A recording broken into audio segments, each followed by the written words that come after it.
Hello and welcome back to another live stream. We're here for the Champions Cup Round 2 MPO coverage.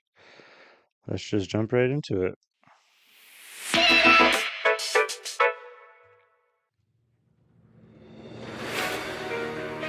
Winning a disc golf major is, kind of one of the last things that I haven't checked off the list. This is what you live for. This is the life that you've chosen. This is what you've dedicated it to. That's the end goal of any professional player, is to win a major. Winning the major would be a big thing for me and feels amazing. And the prestige of this event's awesome. You see all the different country flags, all the PDGA banners driving into the place, and I mean, you already know it's going to be a big event when that happens. And when your name gets called for round one, you better be ready. I think this feels much bigger tournament and there is much more pressure and expectations.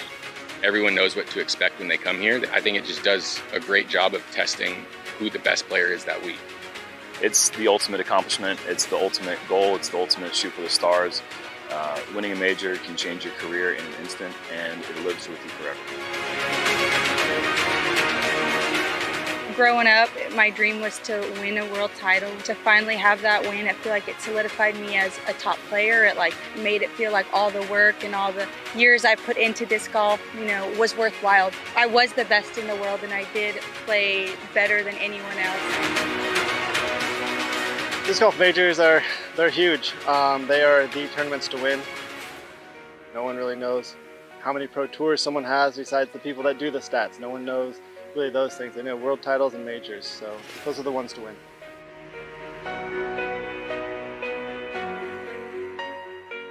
Hopefully Niklas gets another hot round. His back nine like yesterday was probably the most. I guess he can clean up the front nine, but back was so beautiful. Round 2 front nine coverage of the 2023 PDGA Champions Cup presented by Bushnell. Jeremy Colling joined the booth by Paul Uleberry, as always, here to bring you another major championship, another beautiful day. Yeah, and that's just going to be the theme for this week. I cannot believe we have good weather. Bad weather's been following us, and now it is perfect. I think these are the best 2 days that we've had of disc golf and for this season for sure. Circle one putting. I can, but this is just a great card to watch. Yeah, we're going to see approximately 1 or 2 sidearms total. We've got a backhand dominant card, Isaac Robinson, James Conrad, Silas Schultz. I've played with Silas before. It's good to see James Conrad back on the lead card. It's been a while. One of the best social media pages, too. Go check out Silas Schultz. He is a really good video editor. And Niklas Antila, a player who just blew us away last year. I mean, he's been blowing away the Finnish competition for quite a while, but last year's performance at the USDGC was something special. He is back here on the major stage, putting together 9 consecutive birdies in round 1. He was 1 over par, I believe, through 7 holes, and he found himself on the lead card of a major championship with this epic run. He is here now today competing for the major. Straight into hole 1, Paul. Yeah, it's a par 4, straight down the gap, left or right. Hyzer around the corner to get into a good spot, and then it's dealer's choice how you want to get to the basket. If you don't get off the tee, it's a tough scrambling hole. This is Isaac Robinson coming off 11 under par. Let's see if he can get it going right away. Officially the course record as well. I mean, the course has changed a bit, as we mentioned in round 1. This time he gets around the corner, but he hyzers too far left. That's going to put him in a tricky spot. Hard to get up and down from there. He came in a bit early, but you can handle that. At least he didn't hit off those 2 trees up front. Great to see James Conrad back here on the lead card of another major.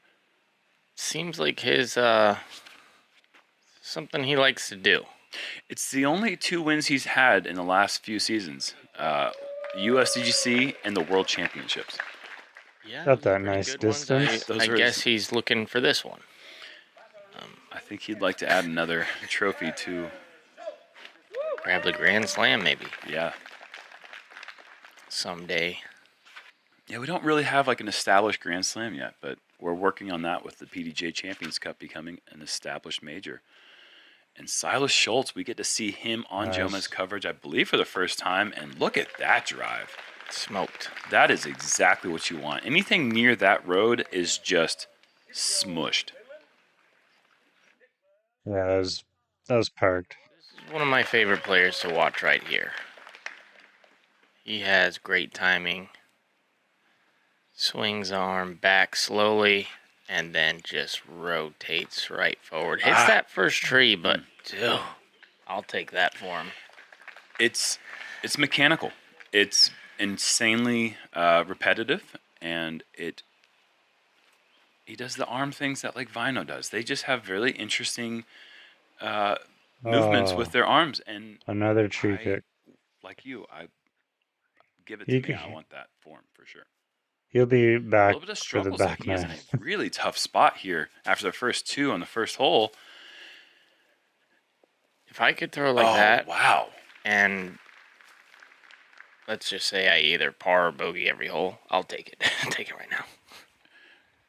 And we are seeing a forehand right off the bat. Good second kick there. I don't think that had much. Chance. Yeah, that, No, that it was- wasn't going to be. it was fading off to the yeah, right. that's as good as he would have done anyway. James does actually hit the gap, and we actually were going to have a birdie in the Nice. first hole.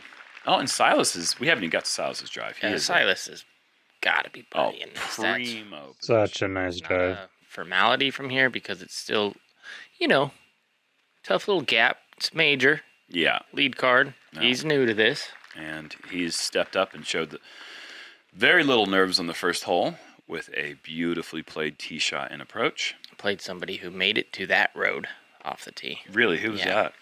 It was.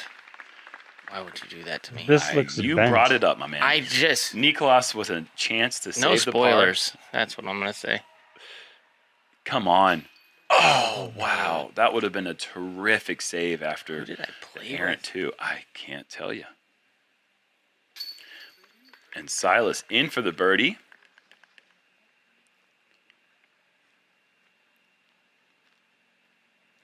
Gosh, whoever you played with yesterday is punching the air right now.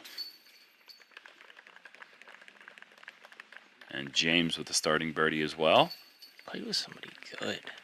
Clearly, that road is really hard to get to. I remember in the year that we It's about time Nicholas gets a bogey. championship or whatever. He's actually The human. one that Ricky won. Will Shushik threw it across the road and then had like nearly a putter. Right. Like he was like jump putting. It was somebody like that. Through one, we got James and Isaac tied. Kyle Klein. First shot. Hole 2, par 3, 390 feet. Just got to keep something straight as long as possible. Most players are going to go with a very straight fairway driver that just gets across that little creek and just gets a tiny little baby skip.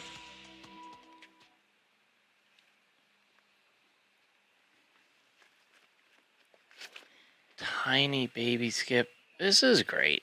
It's amazing to me how many people just. This is just one of those shots that has to be stock dialed in order to compete here at this tournament. This is a gimme. And that's wide, flipping up. That's probably a mid-range for Silas. I didn't get a chance to see what he's throwing, but with his power, I wouldn't be the least bit surprised, especially with that action on the ground. That just was perfect. And seeing Chris Clemens currently in first place at 15 under reminded me that I forgot to give him a shout out yesterday. He currently has the Golden Rangefinder presented by Bushnell's, which is for the longest throw-in, and it's for his ace on hole 4 yesterday. Yeah, how about that? Look at this. Jeez. These guys are. Oh, those are all just four perfect drives. Yeah. Sweet. We can talk about something else because those are. Yeah, those are for this card. If Isaac's the farthest out. No, there's a star frame coming. Those. I have no doubt in my mind. These guys are all locked in. Their putting is great. They miss those sometimes, though. Sure, it happens. They are human. Mm-hmm. I'll wait for him to go, and then we can just cue the music before the two even tap out. Yeah, then we can talk about how stupid shorts are. You know, I was onto something. I did a little bit of research. Pantaloons. I said pantalones afterwards. Pantaloons. It's pantaloons is what it comes from. Shorts come from pantaloons. Yeah, well, pants come from pantaloons. Yeah, why are we talking about pants? I have no problem with pants. Pants are great. It's a great name. We got one more putt to get this conversation in. That's it. We're going to drop it forever after this. Cue the music. Chris Clemens, though, yesterday, not only did he get the ace, he goes birdie, ace. Yeah, 5 down to the first 4 of the first Talk major about of the a year. dream start. Yeah, pretty incredible stuff. Well, we are officially done with the 3rd easiest hole on the course, and we are heading to one that's in the middle of the pack in terms of difficulty. Hole 3 is an uphill par 4, 726 feet. There's 2 different ways to really play this one. You want to get to this stump here if you want a full second shot, or you can try going big Anheuser driver that really carries to that stump there. Either way, you're going to have to throw a second shot that is contesting this group of trees as you see right here as we fly past. That is the main congested spot. I don't know what that overhead tells you. It just shows you what Wildwood Park looks like from what a bald eagle soaring above can see. We actually have seen some bald eagles out here. There's a nice big lake. I thought James would about that James higher. has thrown to the second stump beautifully. Worked out Yeah, well. I think he might be a little tight to the gap and might have to just a tighter gap from the right side. Silas, Farther left you go. He's going for the very difficult straight shots. There is a backdoor alley. It's very narrow, but they have cut it. It is officially there, and he's gone forehand deep. Yeah, I don't know if he's doing that on purpose. This looks good. Isaac a little tight to the right side. But that's what I was going to say. James is tight to the right side as well. He'll have a shot, but if I'm correct in where he is, it's not as easy as it looks. Look how wide Niklas trusts that high. Let's see. Does it keep turning? Yeah, it's going to fade back to left side a bit. He's going to kind of be Well, maybe he could hit that left gap they were talking about. no man's land. He might be far enough left or right to go straight. Weidheiser? Oh, no, he goes through the little gap. It's just, you just do not have enough momentum to get back to the C1. Did pretty well, I think, there to get to where he can jump putt. If you look to the right, that's where Nicholas went through, that little gap on the right. Wow. So he did amazing. Silas left with just a forehand roller, and that moves up the fairway, but he is still going to be scrambling to try to save the par.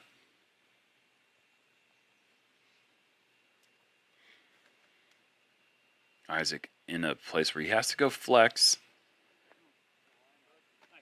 Okay. Nice. It's going to watch that one again. That's just... Well, it's throwing a great shot, but it's also getting lucky. Totally. You have to do that. I mean, it doesn't matter what Elite Series win you want to take down. Nice. You're going to have to throw great shots and get lucky. Yeah, see how he's going to have to throw almost a flex shot if he wants James to. is James is going to have to throw a flex for sure. Oh, he's going hyzer inside the pine. That is, I mean, that's what made him readjust. He had to really make sure he was going to commit to that shot, and he did, but he still came up short left. He's got a scramble, but... Full scramble right. mode for Silas. Ugh. Oh. Misses that, and he's got a chance. So nobody tried that left side gap. Silas, after birdie start, he is going to be dropping a shot here on the third. And this fairway, if you get off the fairway, it's bogey comes into play so quick.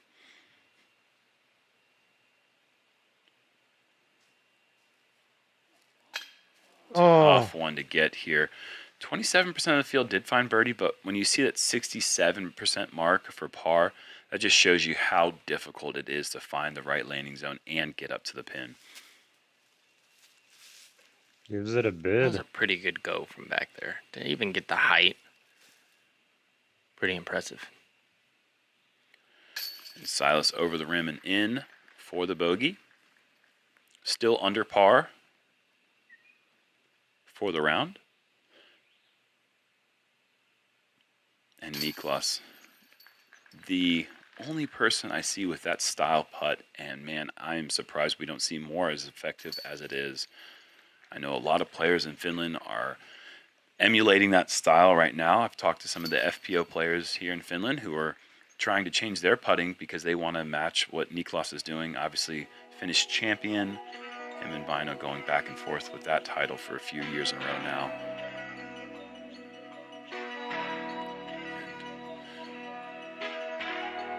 And Isaac back on top at 13 under. On the surface, Ledgestone is one of disc golf's leading retailers, but look a little closer and you'll find a group of motivated.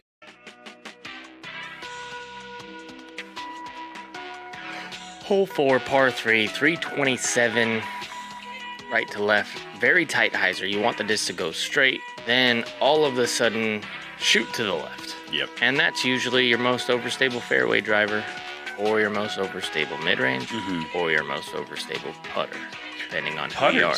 I've seen it, yeah. Okay. A few zones, a few gators, a few whatever he just threw. Probably A2. No, yesterday he got right past that tree, got into the bullseye. This time, I mean, there's just 3 or 4 you got to miss when you throw the shot. Yep.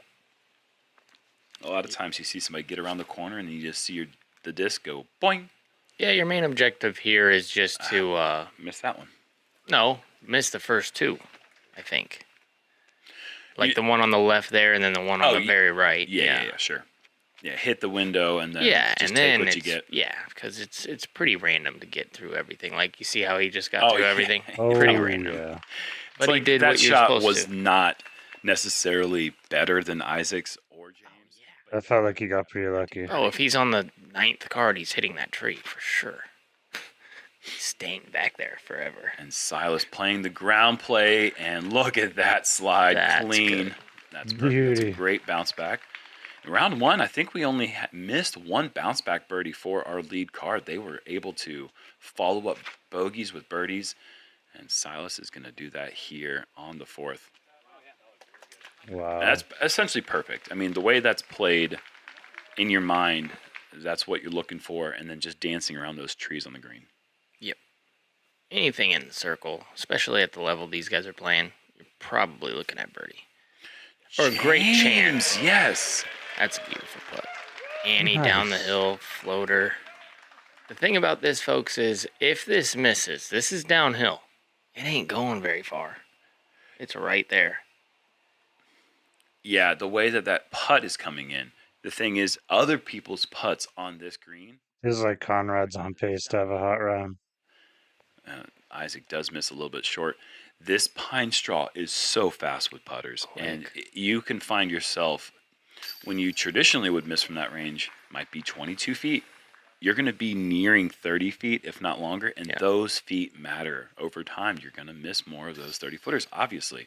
Mm-hmm. And this pine straw is so fast.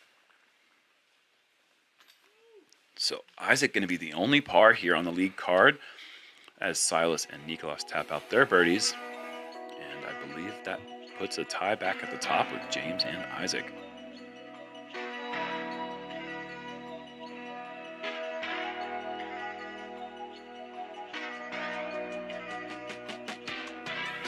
You see that Paul Macbeth come back around at 10 under to get himself back on the leaderboard. You knew it was going to happen at some point. And there it is. Hole 5, one of the more daunting shots on the course. 432 feet, dead straight. The plays to break it a little bit. Heiser out of the hand, stand it up, move to the left side of the fairway, and break that back down the right side. James a little bit tight there. All about the kick you get. Left side, that spells doom. Spells bogey. What it spells. That's tough over there. Niklas, this is how you do it. Oh, this is how you do it. Just stop breaking right. Yeah, that is perfect. My goodness. Oh, man. That is so good. Calm down, young fella. Plenty birdies out there. You don't got to get this one. I would like to, just for fun, to throw the discs in Niklas's bag just to see how flippy they range. Look at this from Silas. Slow down. Slow down, fella. Wow. What a shot. Is that a mid-range? I hope not. It could be. I mean, like I said, he's Silas like smacks that. the disc. Yes, he does. This guy loves gaps. And does he do it? Oh, he did it, yeah. Oh, still yeah. Fine. Objective complete. If he doesn't hit that little limb, he's home. Again, you get through that gap, kind of like you're talking about on the 4. But this one is way more important. You hit this initial fairway, you're loving it. And James did not, and therefore he paid the price, and he still got work to save the bogey. I'm surprised they didn't do a CTP this year. Seems like pretty cool challenge last time. Slow down. Yeah. I think it was for that barbecue. Test you. When it's for bogey, it feels a little different. Yeah, it does. Definitely does. Isaac from range. Wouldn't be too surprised to see him drop one of those sometime today. Didn't really even need to make any of the big putts yesterday. Was just driving it so well. And Silas, he's going to have some work left for the par now as he comes up a little bit right.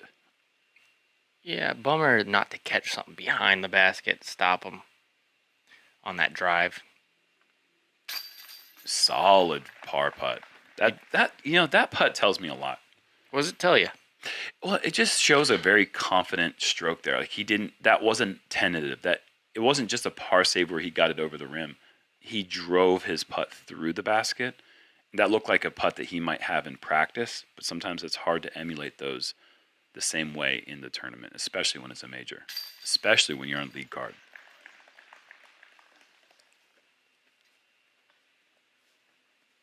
And finally getting up to Niklas's drive.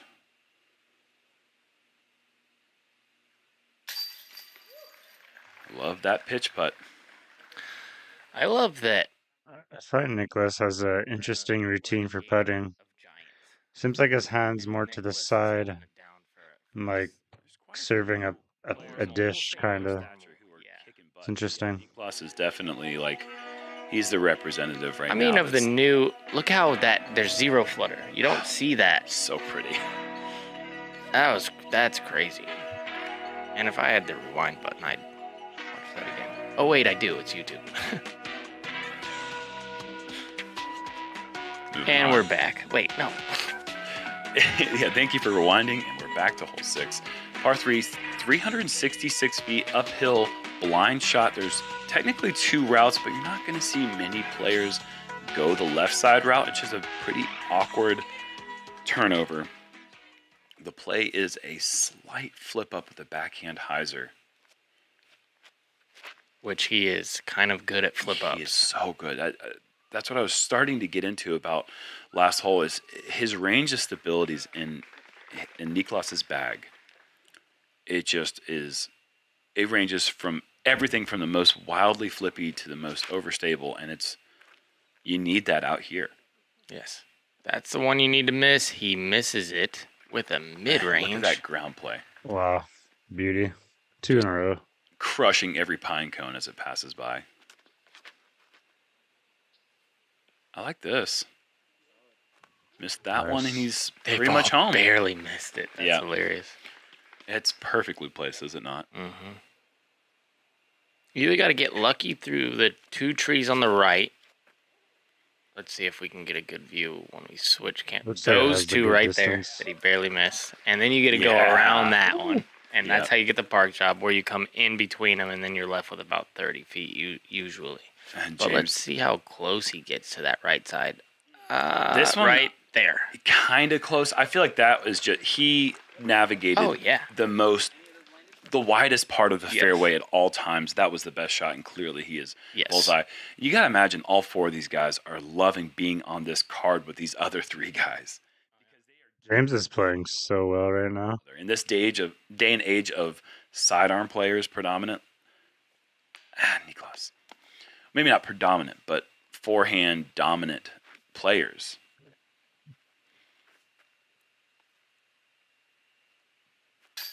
These guys are able to just watch, observe, learn, adjust, rinse and repeat.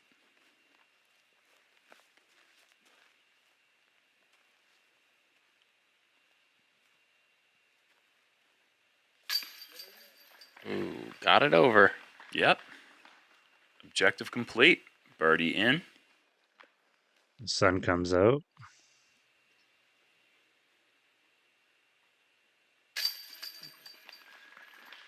Niklas does save the par, and James will walk up and tap in his birdie.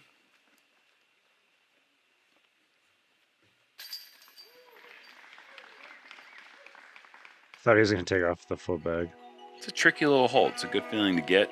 Three of the guys able to execute birdies. And we see Isaac. Yeah, it's not that easy. It's not 3 birdies on your card easy. No, almost 4. You usually see one. I feel like on most cards you're getting one. Mm-hmm. You're getting one guy who's definitely taking a bogey, and then 2 guys who are maybe scrambling, and one guy misses a long putt.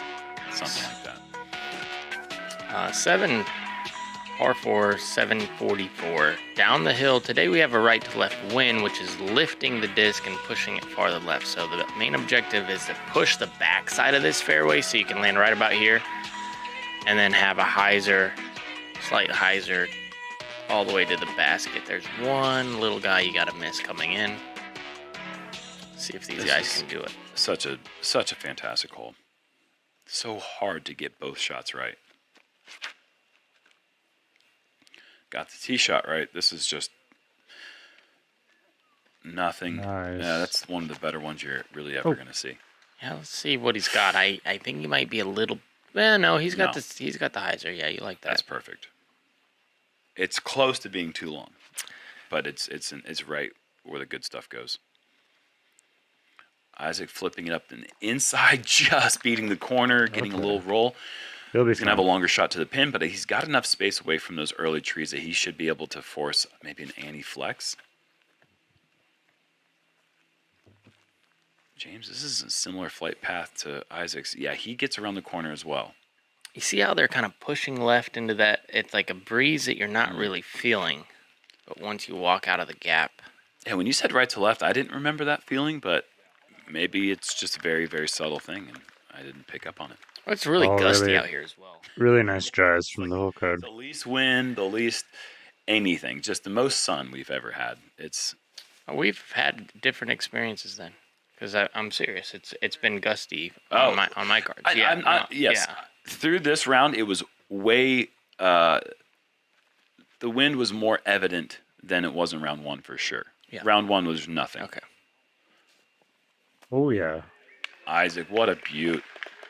Just misses that last tree. Perfect. Niklas, what is he going to go with here? Oh, wow. Ambitious effort through the tight gap. He committed to his line, though. That was a full throw, just barely missing his line by just a couple of inches. Yeah, on a 3-foot gap. I should say he misses gap by a few centimeters. That's crazy that he even made it through that tight space. Nice shot there from Silas. Yep.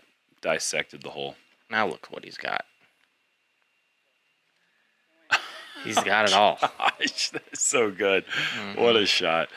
They still saved the par. Get through a tight gap and delivers an absolute dime.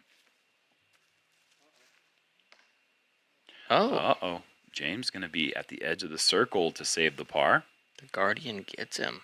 Is he able to jump putt? I think he can. No, he keeps his footing and delivers the par save anyways. I like that little hop up to get the momentum, but brings it straight back down. So many similarities with a putt and a free throw shot in basketball for all our basketball players. Getting that full body into that. Yeah, free throws are easy. So is putting. Can be. What do you think the easiest part of the game is? Bogeys. They're super easy. It is easy. These guys make it look hard. Nice. Yeah, these guys hate them.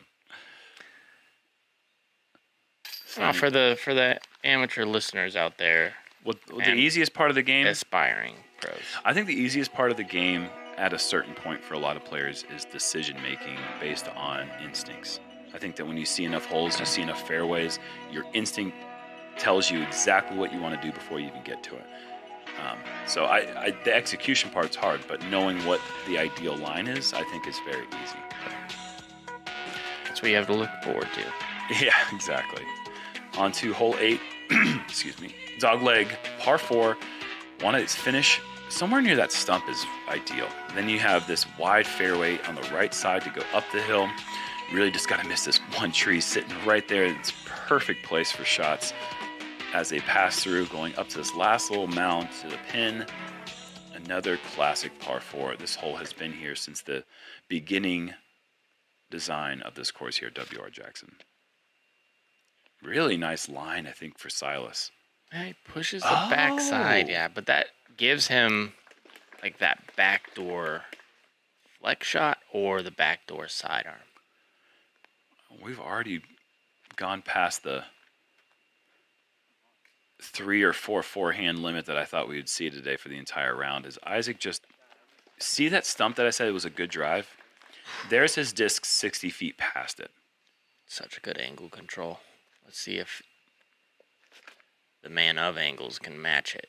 Catches some foliage. Yes, nailed it. Yeah, oh no, I got it. Okay, all right. Fist pumping. Okay. Yeah, we threw it in there. Gotta give the people what they want, you know. Wow. Thanks. Nicholas, I'm trying to disguise it with just supreme confidence. Like I do with everything. That's your thing. That is your superpower. And Niklas lands on the stump, ideal spot. And this is away from the foliage. Yes, as far away as possible from that word, Paul, from now on. Niklas goes down the right side, flipping up. Needs to settle right here. Yeah, that's where a lot of shots will collect into that little ditch on the left side. Mm-hmm. Still really good shot.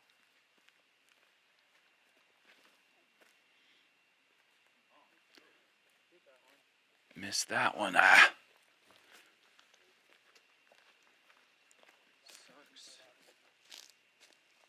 Scary putt from there as well. He's going to run it. Oh, for sure. He hit that putt last year on Jonas. Here's that back door. Whoa, Silas. Yes, nice shot from out of position. I mean, just to get there, though. Really good. Really good because he outdrove the fairway and had the tight line. Similar to what Nicholas had with that tight one on the last hole. Just a surgical play. Putter. Yeah. That's tough to do here.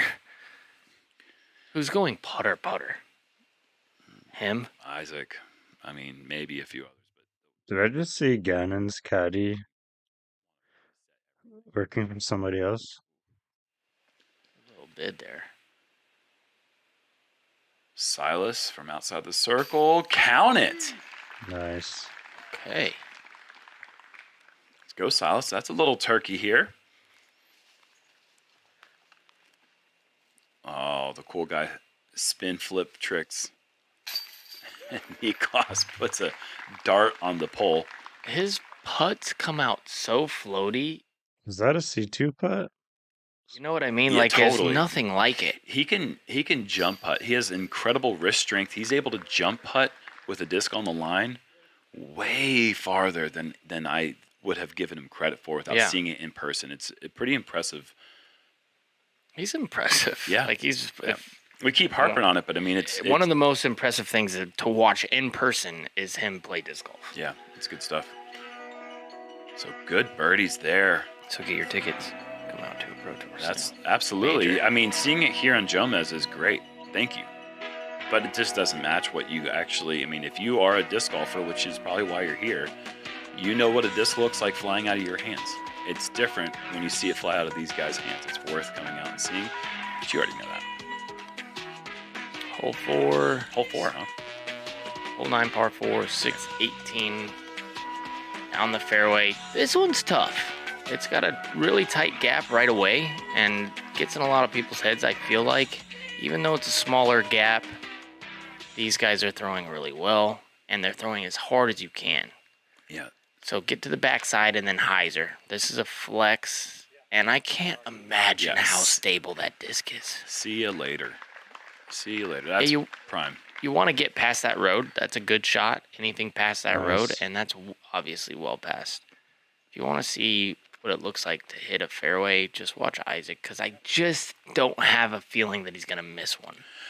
I may have more confidence in him hitting an initial line with speed than right now anybody. Right, yeah, obviously right now because he's leading the tournament. But like, when Calvin's in prime Calvin mode, I think, yeah, I'll take Calvin. But something about these woods in Georgia. I mean, he's home, he's comfortable. And yeah, Nicholas missing the shot a bit. He is well back. Birdie is going to be incredibly difficult from back there, but par shouldn't be a problem. Yeah, to finish the whole breakdown too. Once you get to the corner, then your upshot's going to be right around 250 to inside 200, something like that. Mm-hmm.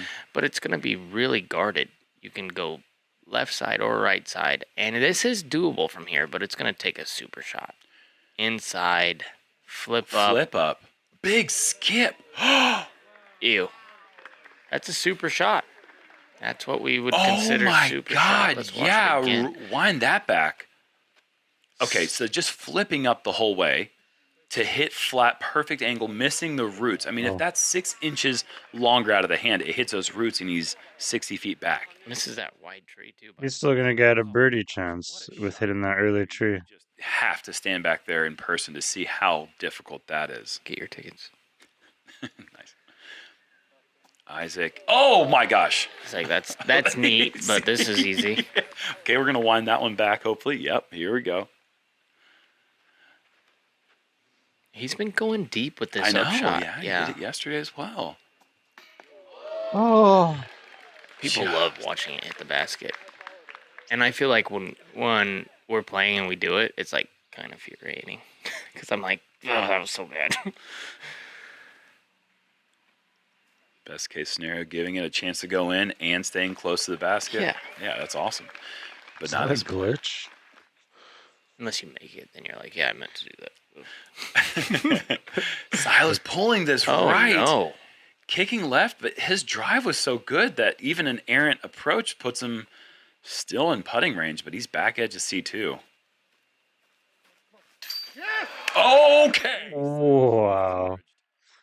Replay that. Look at this. He had time to dance around back there. Like, what's going to happen? I'm so anxious. Bam. Center cut. Wow. I don't think he's nervous about being on the lead card at a major. Nice birdie save. That was so nice. That was sick. That was sick right there. No doubt. A lot of sick stuff just happened. Basket hit, jumper from deep, super shot. James being nasty with it. Yeah, James making this hole as boring as possible is probably the least interesting thing that happened. He just played a perfect tee shot and a perfect approach. Isaac at least tried to make it go in. It's a star frame. Yeah, it's not a star frame you see very often. Well, I mean that was a really fun 9-hole to cover for sure. Isaac still holding on to that lead, one shot right now over Anthony Burrell, who's out there doing some very Anthony Burrell-like things. Yeah. He is just slaying, including a huge throw. Oh, wait, I missed that.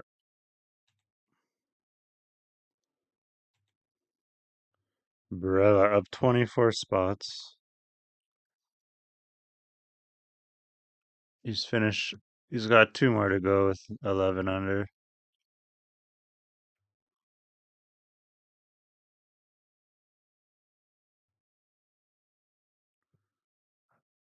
Lazat up 20.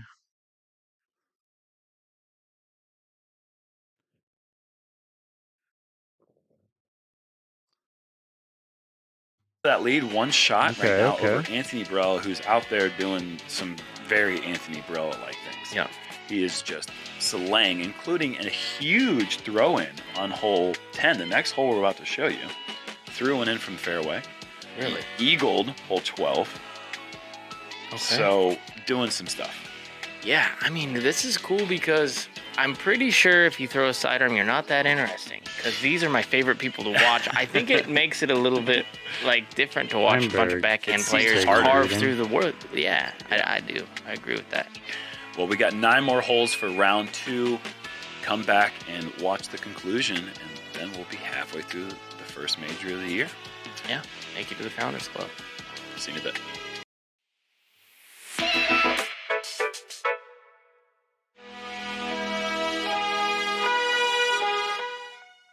Well, I'm definitely rooting for Nicholas to come back.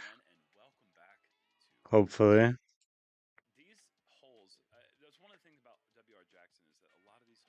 Conrad's popping off.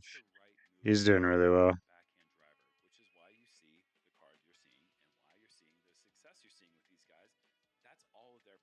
Silas, too, he's holding his ground. I wouldn't be the least bit surprised to see them continue to do so. Hole 10 is the easiest hole in the course, actually. It is a par 4, 606 feet. Slight dogleg to the right. You want to land right about here and set yourself up for a pretty straightforward approach that has to get past this little skinny guy. That's the one that you really want to miss coming into this green. Obviously, you have to avoid kicking right early because there is essentially no way to get to the pin if you do that.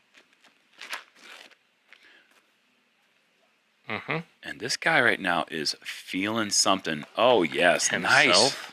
Nice. Yeah, he is definitely putting something together. He's got 4 in a row now, but back-to-back putts made outside the circle, including the bomb he just made on hole 9. Isaac also going inside. You're going to see that inside turnover line thrown for any of these right-hand, backhand players.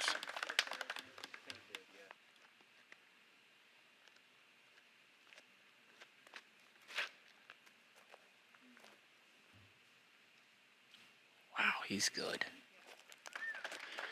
What I really like is that his disc is always planing to land flat. You never see him just throw some accidental thrower type thing. He really knows how to control stabilities. What were you going to say? No, I was literally going to say the same thing. I was going to say at home, if you throw a shot, these guys throw every single shot, especially Nicholas. When the disc lands, it's flat down these fairways. That's why he's able to speed it up. James, look at this. Like slow down. You see Silas throw fast driver, but when it landed, it was flat. Yeah, well, actually, that was the one thing that actually was really good about Silas's shot, that had a little bit of right cut, which brought it back into the fairway. But I mean, flat, almost perfectly. Well, it's not flat. on hyzer. If it's on high, oh my goodness. If it's on hyzer, it's gaining speed and skipping left. Yes. Because it's one of those fast drivers. These guys don't do that. They like to land it soft. Nicholas close enough to go tactic forehand, going this left side, which is the widest route for the forehand, but connecting on those last trees, it's going to be an obstructed birdie look. Yeah, that wasn't great. Not his best effort. I think he could have gone backhand right at it, maybe. Like that. Yeah, and Silas will be just outside the bullseye. We keep telling these guys. Did that pretty good with the awkward stance. Not in this course. Tough. Well, Nikos doesn't use a lot of left to right action on his putt. So He had a hard gap to hit. I'm surprised. Still went for it. Left. Great putt there from James. Let's go. I don't see him changing angles a lot, though. Like, I don't see him in his putt changing from the steep hyzer to a flat putt. I think it's same angle almost the whole time. You know what I mean? Yeah. And that's why with the pitch putt, it's tough to do that. The flatter you get, the more left to right or right to left movement you're going to have with your hand, and that's tough. So I could see why that's a tricky little spot for him. These guys are just making it look pretty easy, though. How comfortable does Isaac look right now? It's just everything is. I mean, it's what we saw last year when he was really breaking out and showing us that he is a disc golf superstar. I don't think it is. It's just so casual. When we've seen him on coverage, he has looked nervous. I feel like, and okay. yeah. I did when he's tapping in birdies like that though. This the way is that he different, throws, yeah. the way that he's putting, it just seems so casual. Like I honestly did not know that he had birdied the last 5 holes just like Silas, because Silas has done it in a more flashy way, but they have both birdied 5 in a row. I just now saw that. Yeah. It's so quiet because it seems so easy for him, it seems like. On to hole 11, 420-foot par 3, Anheuser the whole way. These guys are going to try to push this to the left side and break it late. If you try to turn inside, you're going to hit a tree and you're going to be in a scramble situation. Well, I think it's a lot to do with learning from the past. Like that's what he's doing. Is so good. Look at flat. Very good. Yep. These other guys, and I guarantee Dirty zone. they're mentally not that comfortable. Everybody's nervous. Sure. But they've been here so many times, these guys, that it's just another day. This is what disc golf's like for them. You just play nervous. Well, yeah, I mean, there's nothing wrong with being nervous. Nerves are great as long as you know how to harness them. In your first couple times, that's tough. It's a tough thing to do. Yeah, when you're learning how to play on a major league card like Silas is doing right now, he is tapping into something that is just putting him in a really comfortable zone. And James has been here many times, and he is obviously really comfortable throwing another really great shot. I wonder if James's body hurts. His form looks brutal. He's pretty much home free. Ugh. So good. Those are crazy good shots, This man. is a tough hole to get. 400. Wow. Okay. Yeah. Back edge of the circle, very missable. 420. Disc has to go from left to right the whole time. Like, it's tough to throw at 420 feet. Yeah. But then to bend it wide left to right, how far from left to right do you have to bend it? Probably 70 feet? Yeah. It's not just 420 feet. It's the disc moves so far right that you and the trees that are scattered throughout the fairway really make it a very specific angle too. It's not you don't just throw a shot that breaks 420 feet and goes right. They made this look entirely too easy. I've never thrown 420 feet in my life. When you've gotten... I could barely do that downhill. Missing one, that's not going to hurt you that bad in this tournament. And he's still leading.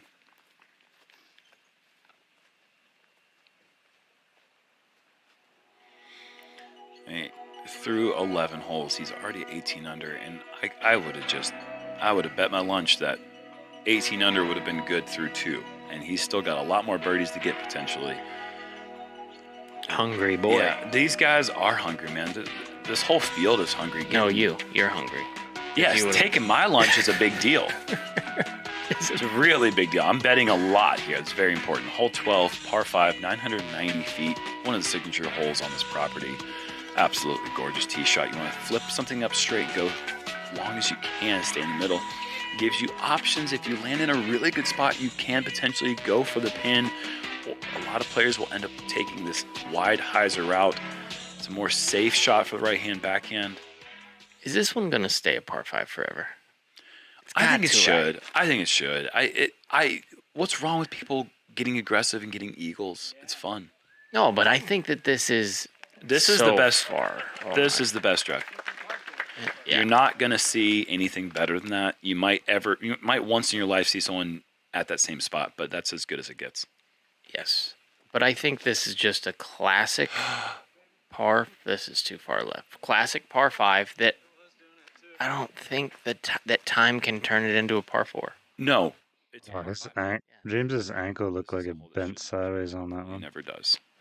There was some high wind, bad weather activity actually that knocked down a tree. That was a pretty important tree on this inside tight line, and it made the gap about 6 feet wider. Yep. Which is pretty significant. It actually makes that inside line to try to play for the eagle a lot more enticing. Isaac might be enticed. Nice. He's going mid-range off the tee. That's pretty cool. And James is now going to be... He's going to be scrambling the rest of the hole unless he throws a really good one here. He's got to get to that tight line. Doesn't. Yeah. You just... Without the forehand... He just pitched up into another scramble shot. Him getting into position after that tee. And indeed, Isaac is enticed. And you can see that stump right in the middle of the fairway. That's what we're talking about. There's a big difference in the width of that gap.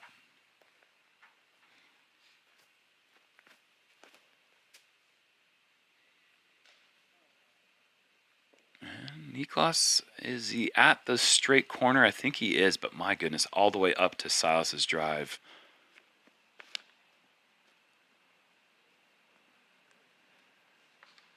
Oh, almost home free for the eagle. I saw Evan Scott yesterday throw around the backside to almost circle two. So it's possible to get there going with a layup spot to the right. What a oh my gosh, James is not just going to scramble, he's going to birdie. What did he have? I think he was wide open, wasn't he? Was that where he got his second shot to? Yeah. I thought he threw it in the woods. Maybe it was just a weird camera angle. Yeah, that was a weird camera angle. I thought he was in another tree. It's pretty dang good. These guys are pretty dang good. I would have not thought that he could possibly birdie from that tee shot. Uh-oh. Yeah, this is a guy I don't think can birdie from this spot, but, I'll just reserve, Oh, he catches the high limb, kicks back into the woods. Okay, so little trouble here for Niklas. And that's going to be a lengthy putt for the par. 60-footer. Not what you're looking for on the second easiest hole in the course.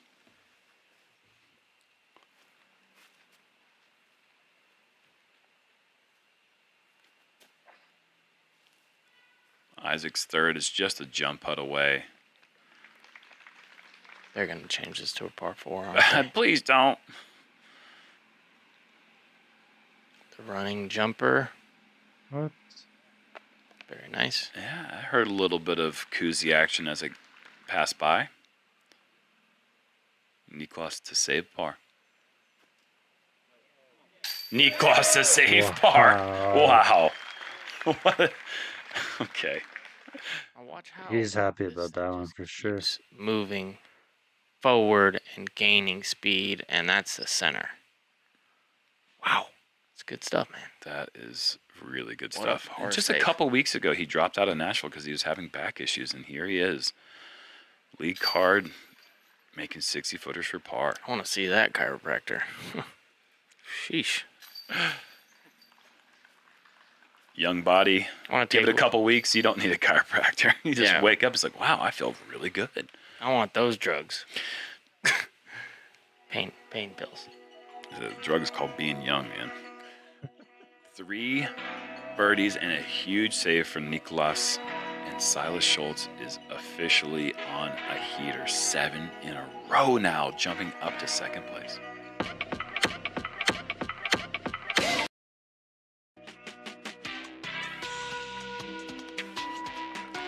Hole 13 is a 399-foot sharp dog leg to the right.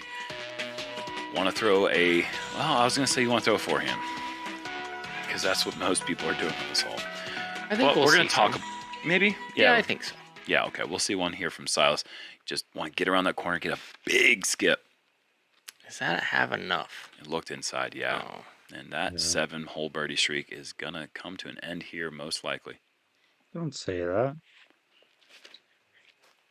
This is where I stop understanding how people can shape this and get a birdie look with the backhand. It's just such a narrow pathway. I mean, even with that bad kick, he's got a little look at it. Isaac just put it nearly in bullseye yesterday. And he's probably going to do it again because this looks like it's not coming now. Oh, that wrecked. is... Well, it won't ever happen again. Force Took maintenance. that limb clean off. But that thing was moving back to the circle. This is about what you want. Push it backside, get the big skip. Yep, that's how you do it.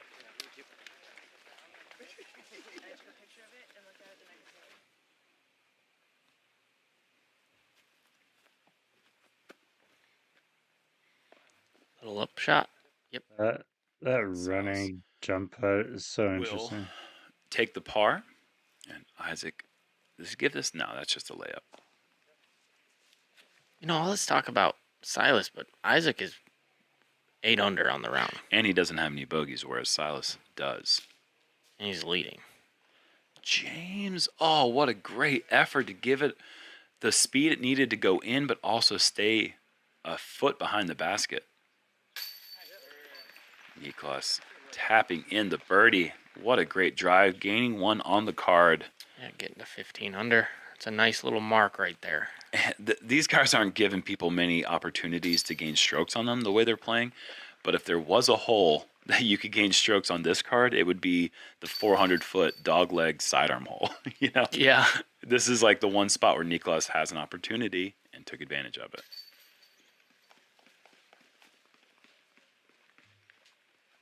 That being said, James and Isaac were just a limb away, it seemed like, from actually getting their backhand drives turned over enough. I think they both might have hit the same limb. Yeah, just taking it out. Isaac remains in the lead at 19. And we are on to the new tee pad here on hole 14. Used to be out there in the field where new 18's basket is, but they have made this hole from a par 5, or they've taken it from a par 5. They've shortened it slightly, but just called it a par 4, but the hole is not much easier. The tee shot landing zone is about the same from the old pin, or the old tee to the new tee. Very tight, daunting gap here for some people. That's just picture perfect. An anthill. Yeah, landing on an anthill. Good thing it wasn't a finished anthills. Those things are like legit 5 feet tall. Have you ever seen one of those? Mm-hmm. Silas says, I'll see your picture perfect and I'll raise you 30 feet. No anthill. 8 meters, 9 meters.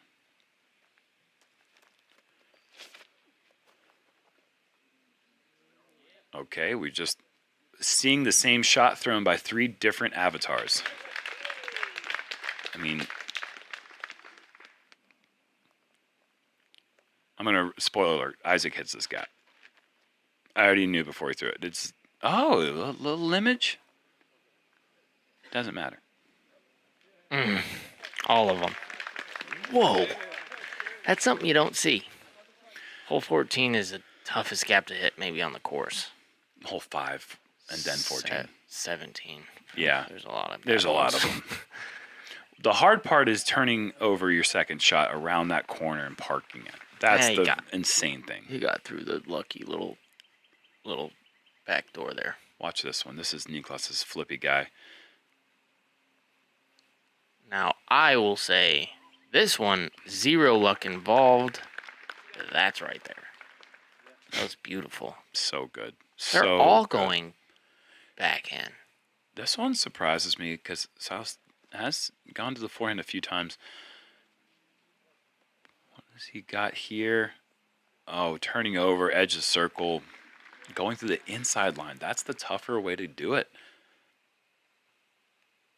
Well, spoiler alert, this one's probably going to be pretty good. We're spoiled. We are spoiled.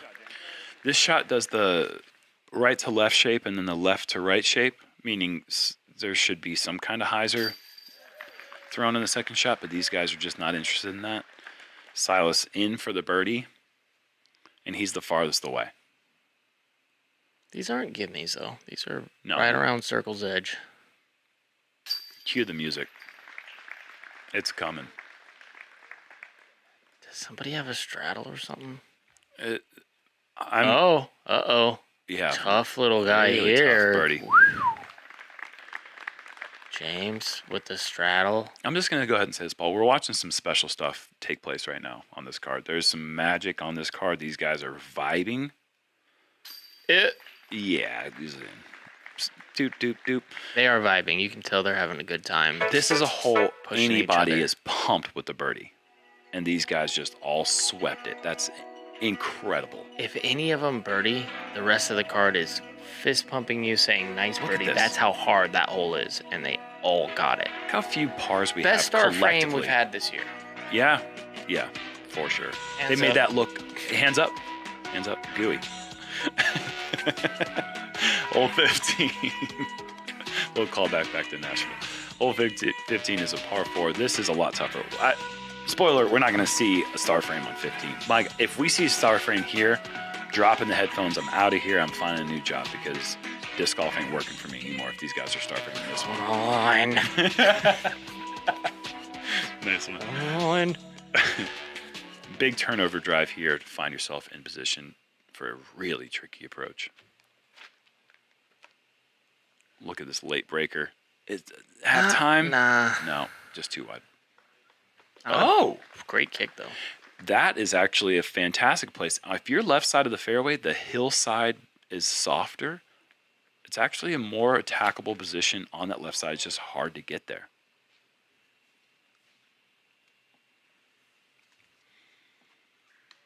And Silas is way left. That's actually in the fairway of 16, or the edge of the fairway.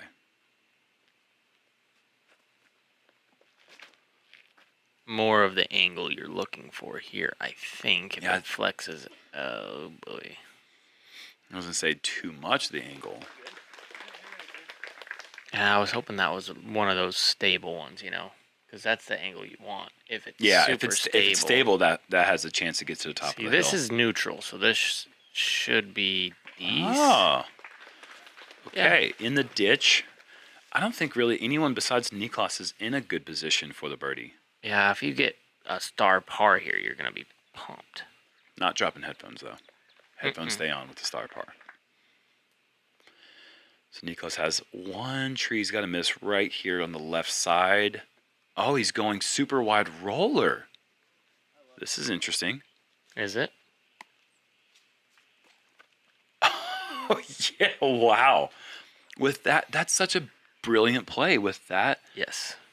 bankment behind the basket, the roller is just going to stop it. What a shot from Niklas. Do you think maybe he could have made it? Like, if you go roller, there's so many routes right Barsby, there. 2009. The infamous ace at De La Viega, hole 4. Not on video. Before the days of Jomez and the guys that came before Jomez.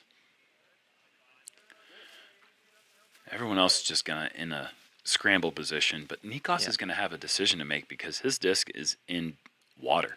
And if he takes relief, he's going to have a tougher putt, a longer putt, as Isaac parks the approach.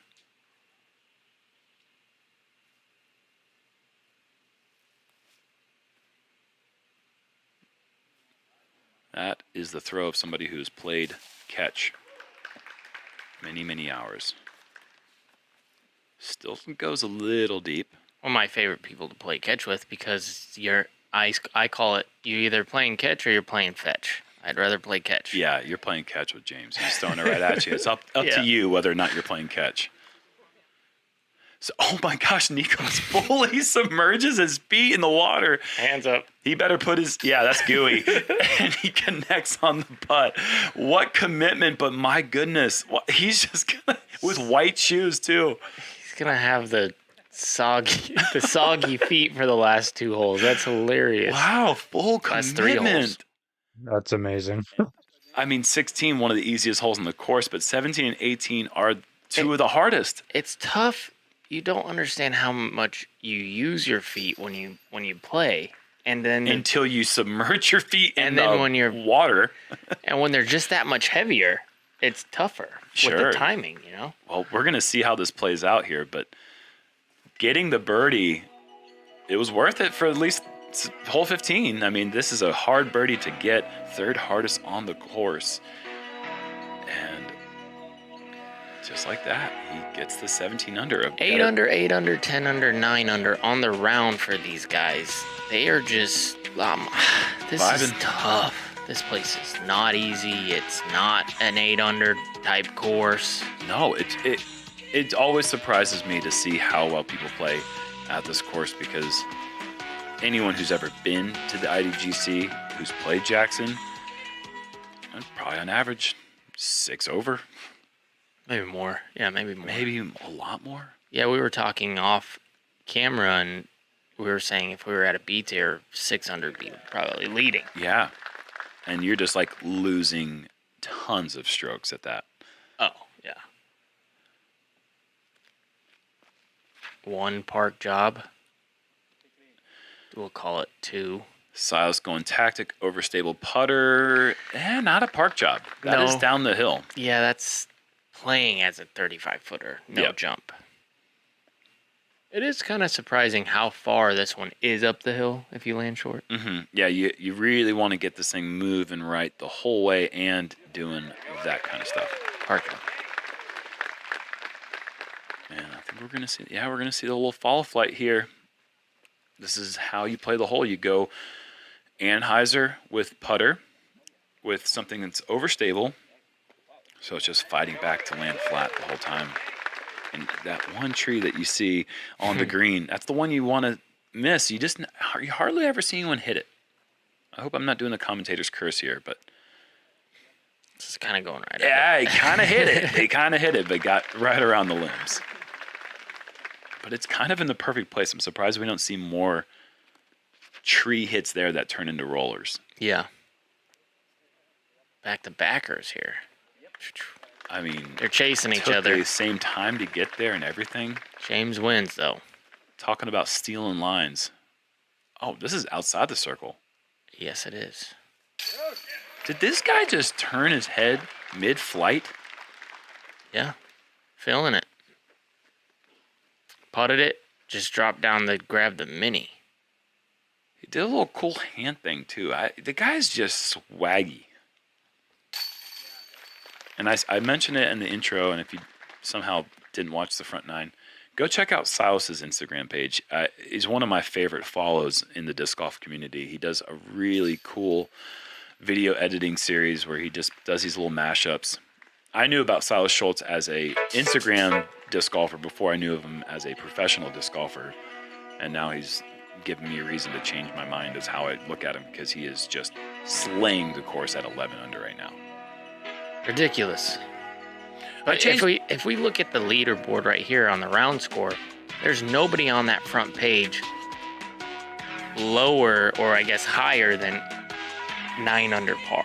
Like, everybody on that page is shooting almost double digits, which is that's incredible, and that's the way that it's been all year. And we can't be surprised. But this one in particular, we came from the wide open. Like, somebody's gonna get through. Right. And it's not like we're like tight. You have to do it. It's just, if there's one place where you're handcuffed and you're in a straitjacket, it's the tee pad of 17. And Niklas has gooey shoes. What does he do with it? Filet. Is this going to be better than Isaac's yesterday? Yeah. I didn't think we could possibly see one better than Isaac's yesterday. And we just have.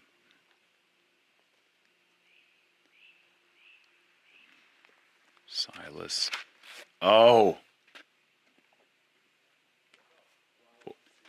Oh, no way. No That's way. a good drive. Yeah, that's a really good drive. Yeah. Well done.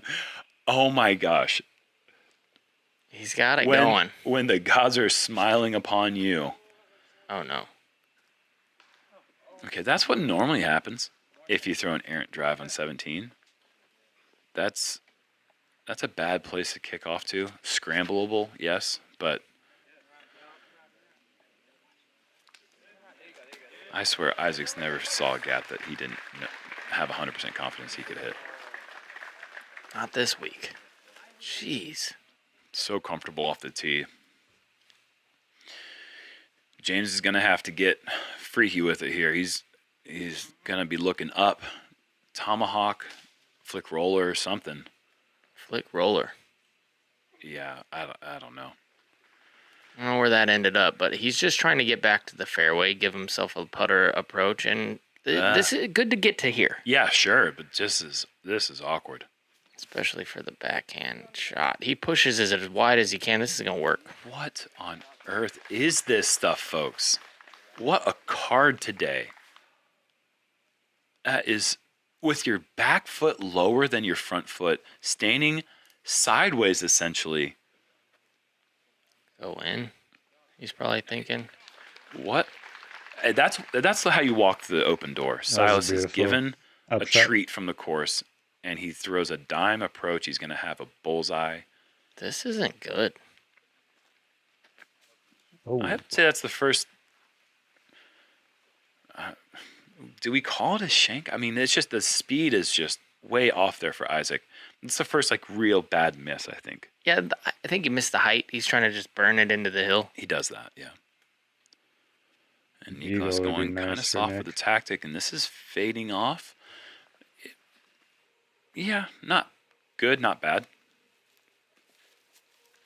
That's also that's a missed opportunity. Very. Yeah. I feel like he didn't try. It happens, though. And Niklas is short. The best drive ever on this hole. And no. Okay. Good thing it hits that. That could have been really annoying. Yeah, the one thing we got to notice is we're getting towards the end. People are jockeying for that lead card position. Putts mean a bit more, and that therefore they become a bit harder. All shots become a bit harder.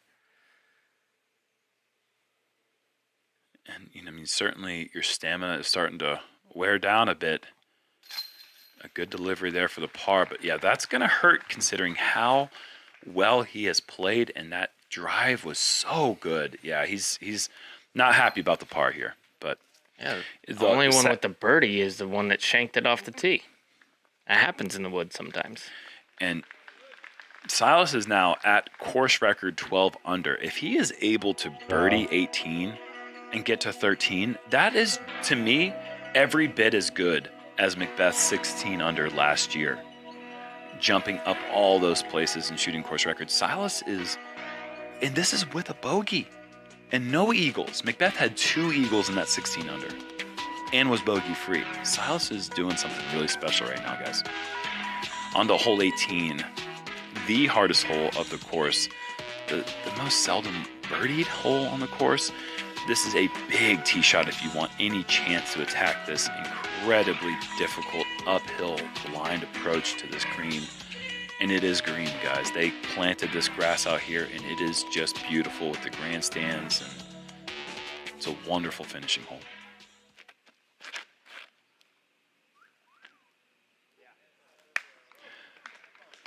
As long as this doesn't go right.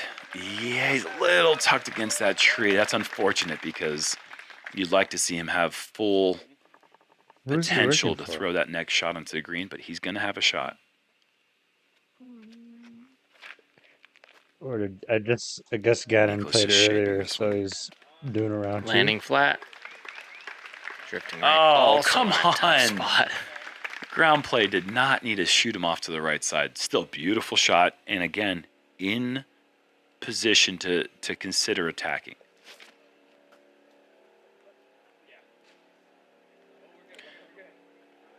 Very good. Yep. Right in the middle. And less leaves to contend with tomorrow for the field.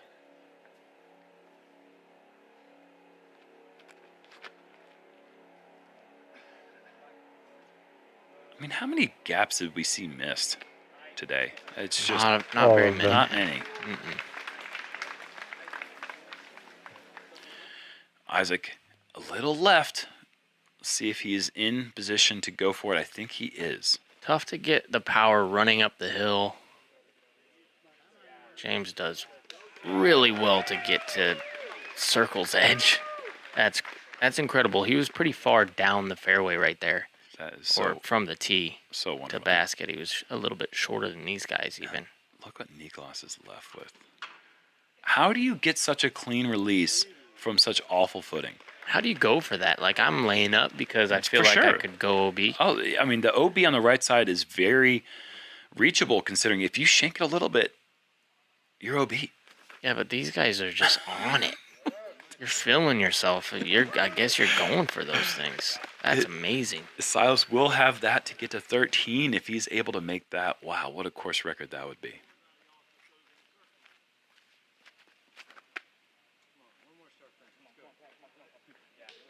That's based.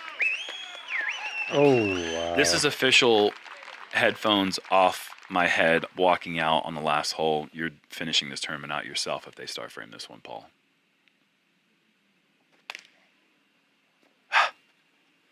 Live to see another day. Oh, Gannon's right there watching with the quiet sign. And he did it in round one. He's birdied this hole 2 times now. Wow. I bet you those shoes are coming off Nicholas right now as we speak. That's good. When I grow up, I want to be Niklas Antila. Does it with the soggy shoes. Wow, that's impressive. And he just missed a putt in the circle from going 4 down in the last 4. No, 5 down in the last 5. No, 6 down in the last 6. James under pressure couldn't make it. Too many eyes. Wet the shoes up. Play with the wet shoes, I guess. James has a little left here. These are all important putts at this stage of the game. Nicholas had to make that to stay on the lead card for the final round. So there's a lot riding over that for the third round. For moving day. Exactly. Yeah. And Silas in for the par. All this talk with Silas and the course record, but the score that means the most is that total, which brings the total to 22 under, and Isaac remains your leader heading into round 3. Bogey free. Back-to-back 11s. And we're going to see the same card tomorrow.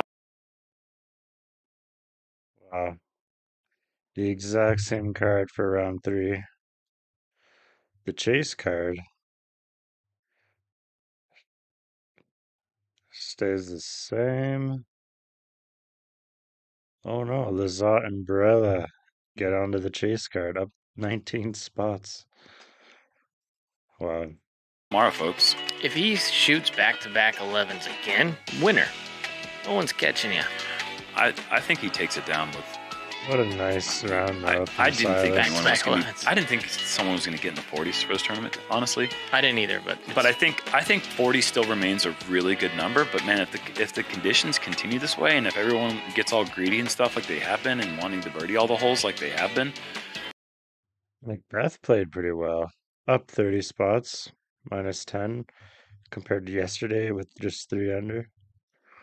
Who knows? I mean, they are far surpassing my expectations. And Isaac, remember last year, Idlewild. Oh, look, Jeremy. Played -8. Wow. Better than Heimberg. That's a good day for Jeremy. We thought the number would be 8 or 9. And what did he do?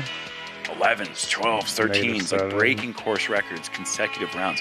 When he gets comfortable, he gets really comfortable. Right now, we're seeing a comfortable Isaac Robinson. That's a scary thing for the field because these gaps seem pretty wide for him right now. They do, yeah. We're halfway done here in Appling, Georgia at the IDGC, the 2023 PDGA Champions Cup presented by Bushnell. We got 2 more rounds to go, and we're going to be crowning the first. Wow. This lead card is crushing it. Just going to switch over to chase card now. Watch round 2.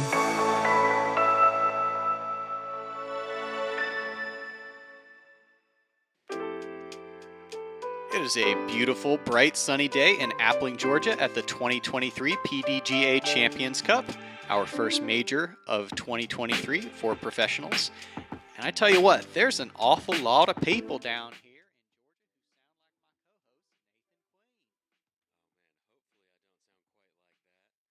I find gatekeepers the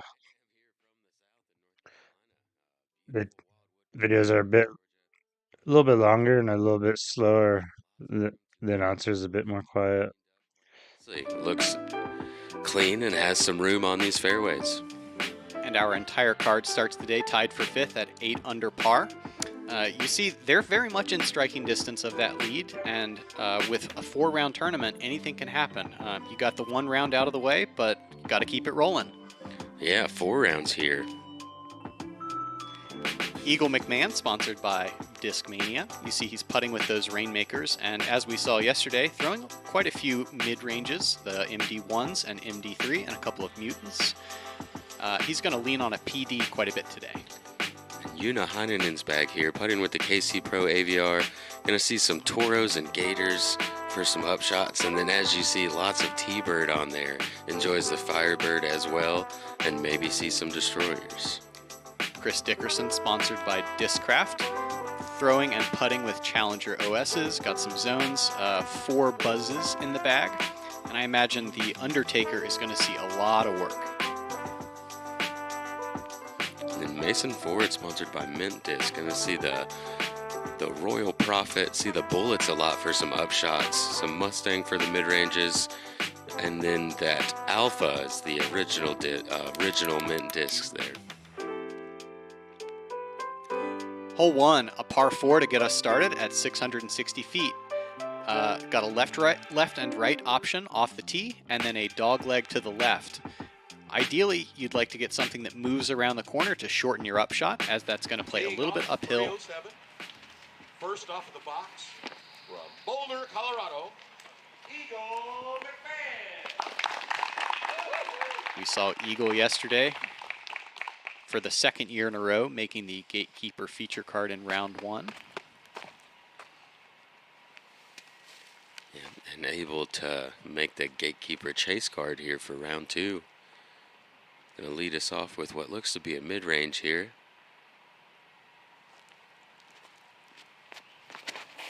With Eagle's power, that lets him take a full swing. You see the Anheuser release, the disc stability fighting out into a great spot.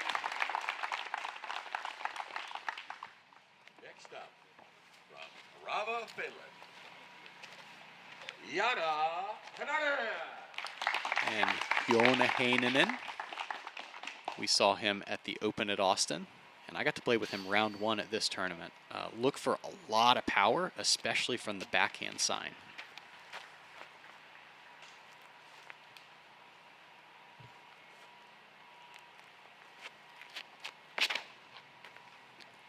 Joona using the right gap, and does tag a little bit of branches, but look at that run. All the way to the left side. He'll probably have to throw a lean out forehand. Next up, from Gray, Tennessee, the tournament defending champion, Chris Dickerson. You could really see how much power Una has with that disc moving that far forward, how steep of an angle that was on.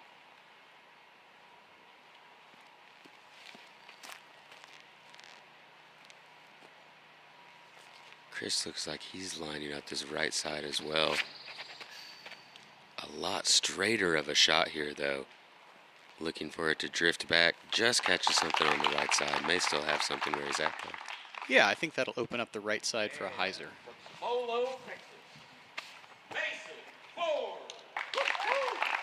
And I also got to play with Mason in the first round. And I tell you what, this guy does not get off the fairway very often.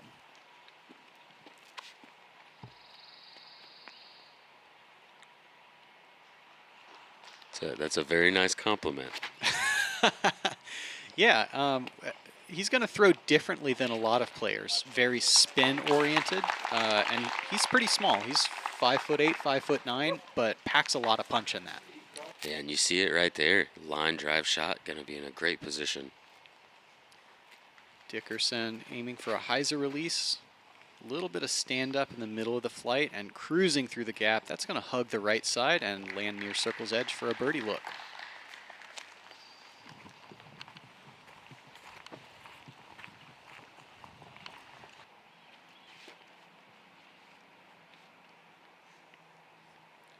Now, this shot isn't particularly long, but it does have this kind of long, drawn-out uphill slope to it. Really make sure you drive into your shot, as Mason does well right there. He's going to be well inside the circle. And this is a real steady uphill. It's not something where you have a backstop behind the basket. Eagle with the Anheuser release, and tracking it the whole way.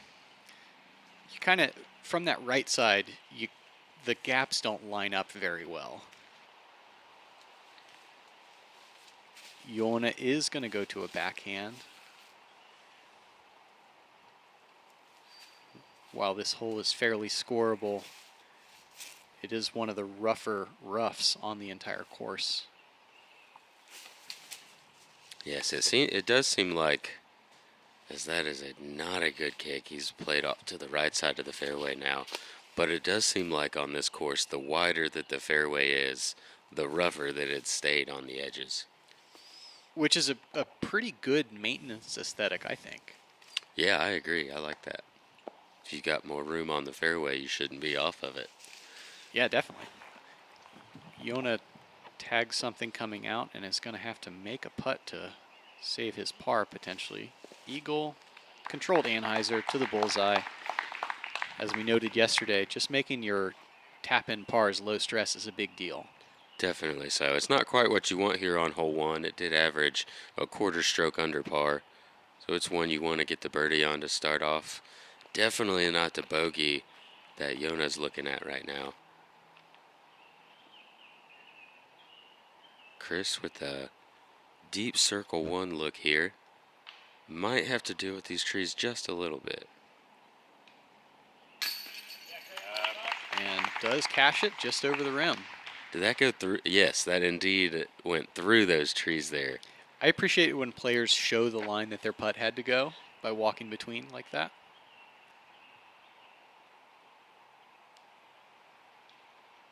And Mason and Chris going to be two of the most deliberate putting warm-ups you'll see.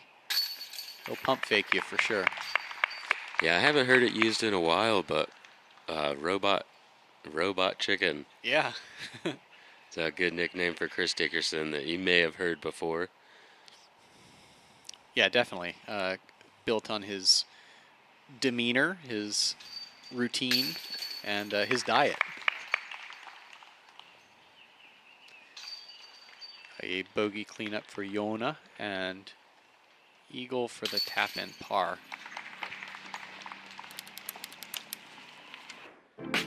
That moves us into hole 2, our first par 3 of the day, 390-foot par 3. You want to throw a pushing fairway driver shot on a hyzer, but kind of pushing forward, not really moving too much to the right, and just soft finish right by the pin. If you disc up to distance driver, you have the opportunity to kind of push too quickly to the right side and run into those trees, or catch a big skip laid off to the left. Thank you. This is pretty well immaculate by Dickerson, just holding that hyzer angle up the right side. A little bit of scooch and a 15-footer for his reward. Forward with one of those alphas, as you noted in our intro, Nathan. And held right just a little bit too long, but does stay pretty clean through those trees. He's going to have a early circle 2 look.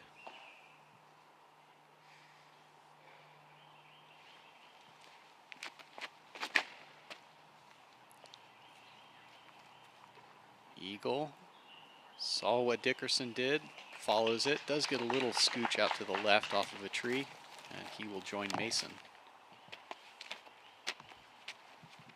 Yona with a T-bird.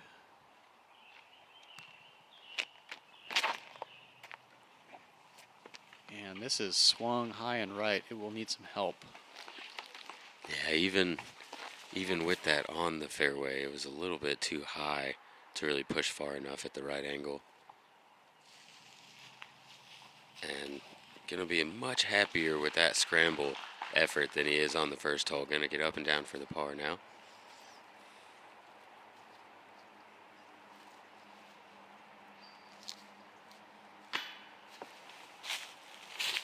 And weight was pretty far forward on the front foot, unable to get it all the way over the rim.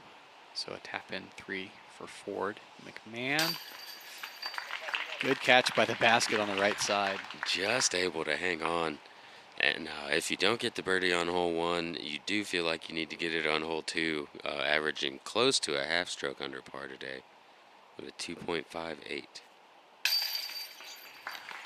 Chris Dickerson going to go ahead and grab both of them, though, off to a great start. Yeah, our defending champion, I imagine, has designs on a repeat.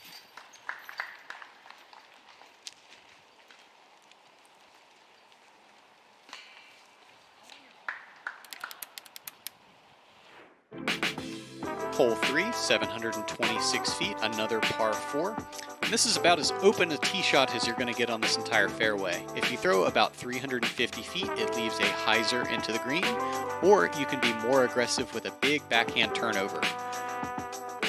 The green has some scattered trees leading in, so you need to pick your line accordingly. This looks like Undertaker out of Dickerson, hoping to get his distance and then drift as far right as possible. Yeah, big aggressive line. Got a very nice turn. He's going to end up right in the middle of the fairway. And that disc looks a lot like one I gave him. I want it back if you're going to throw it like that, Chris. Speaking of big aggressive line, you see Eagle going 60 feet higher, 40 feet farther right here, and ends up fading out. Might be far enough to mess with the little inside line that's up top up there, but definitely not what he was looking for there. Ford being a little more conservative with this forehand play, and that's well done. We'll leave him either a fairway or a distance driver on hyzer. As noted, Yona, a big power player. So I'm looking forward to seeing where this one goes if he hits it correctly.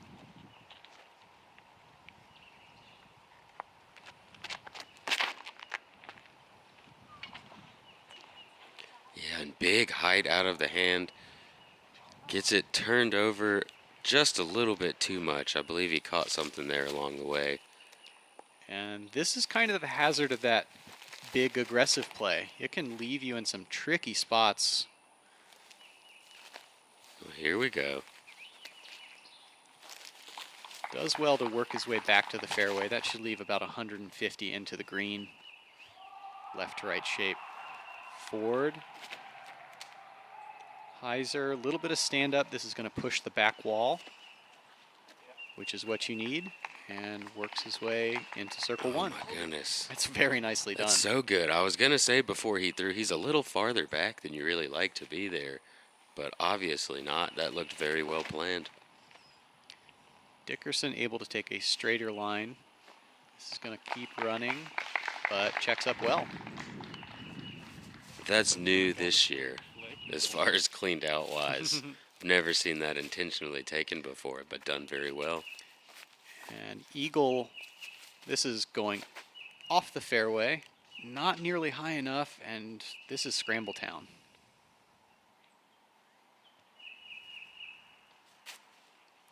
There is a line if you can spike it high enough, but the second growth sweet gums are coming in pretty quick. So the way these trees are scattered up here around the pin made Yuna straddle around a tree when he didn't really have to, just to try to get a more open look. Pretty Interesting well done choice with his there. forehand. And Eagle to the forehand roller. Very early on, the creativity required for hole 3, huh, Nathan? Oh yeah, this is it's become one of my favorite holes on the course. Brought up yesterday. I believe this is the 3rd year, and they've definitely done some work on it each year, and made its way to a pretty good par 4 at the moment. A good save by McMahon. But you see the difference in shot complexity between Eagle fading his tee shot out early and Dickerson holding it in the fairway the entire time.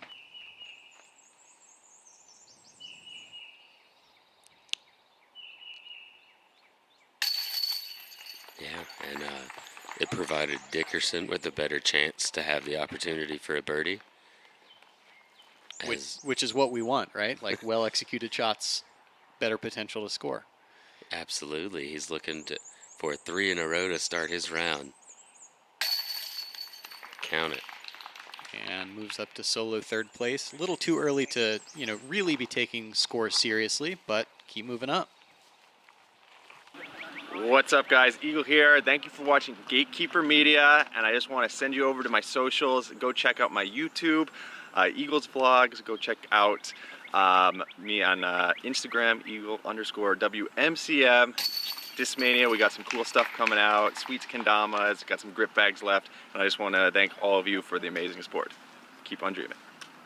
What people are going to notice when they pick up the Supreme Series is superior grip, superior durability. The inspiration of creating a new disc line for Dynamic Disc was to actually step up the quality even more. Our friends over at Latitude 64 have to have special molds made. And this Supreme line of plastic is truly a premium plastic. It's a premium disc, and you will know it when you touch it and when you throw it, that it's as good as it gets. Kyle Klein stepping up for the birdie on 18. Your Open champion, Gannon Burr.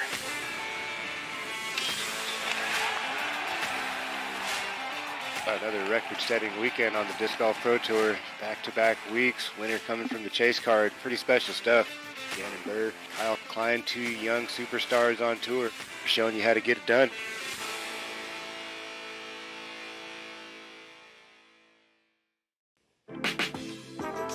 Here we are at hole 4, 327-foot par 3. Similar to hole 2's shot, you want to push it forward on a hyzer and then have a late push. But on this shot, you do want to actually catch some skip. Move yourself over to the left, most likely with some mid-ranges, possibly putter or possibly fairway, but mid-range seems to be best. This looks like overstable mid out of Dickerson, and a little roll on the end, but still well inside the circle for his birdie look. This hole is pretty tough because it's almost like a knight's move, 2 up and 1 over. Like, you have to be going so far left, and you rarely see the last third of your flight. Right, and you have to go so far left. You see that mistake fairly often of just a little bit early. You really have to push the right side of this fairway until you get to that point where you can't see your disc anymore. And Eagle making the opposite mistake, trying to hold a hyzer out wide right. Does drop in the fairway.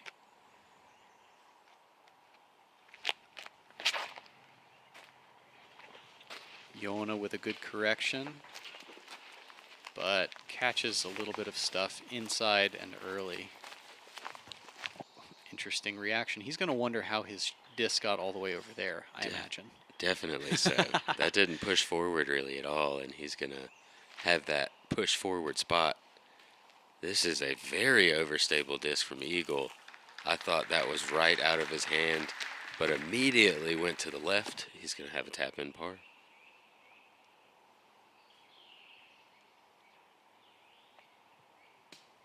Mason kind of making something out of nothing here. This is going to need to hurry to scoot to the left. Leaves him around circle's edge for a par putt. Yeah, that's pretty good when you're having to reach for that.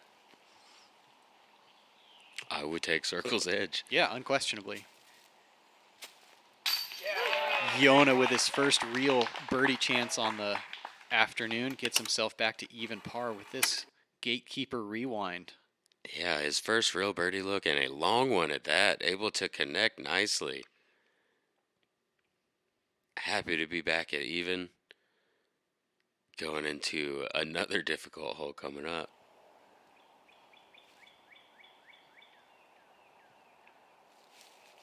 And Mason, not to be outlooked with a nice birdie on the last hole, has moved himself to 2 under par, and nice par scramble there. Yeah, that's what it's going to take to keep yourself in position. Opportunistic putting, and Dickerson here to go 4 for 4. Can't be too many people in the field doing that, even though the Jackson course was playing about 2/3 of a stroke easier on day 2 overall than day 1. And Chris Clemens did go 5 for 4 to start the round yesterday. No ace on this hole today. Chris Dickerson, 4 for 4. Most likely, best on the day. Hole 5, 432 feet. Again, another claustrophobic shot. Likely to see fairway drivers thrown backhand to move left to right during their flight. And this is more or less a bonus birdie. You would think so, right? 432 feet. A lot of woods everywhere. So many woods. 25% of the field. That's 27 players were able to get the birdie on this hole today. I implore all of you, stop it. They're going to make these holes even harder on us. Yeah, that's an incredible stat to me. That's so many birdies. Yeah, when this hole was introduced, people were talking about, like, what's the most efficient way to lay up? Guarantee I take a 3. And I think we're all just conditioned to attack, attack, attack. That it's normal to have shots like this. And Chris Dickerson, he's going to have an opportunity to go 5 for 5. He gets down there very nicely. Una ends up kicking a tree off to the left side. Mason's footwork is just so good. You see how he kind of works his way left to right and then back into a hyzer angle release. What a beautiful Just shot. butter. Man. Oh, that was so good. I knew it out of his hand. I'm sure he did as well. Oh, you can't do it any better. Yeah, that's putting lane lines down the middle of that fairway.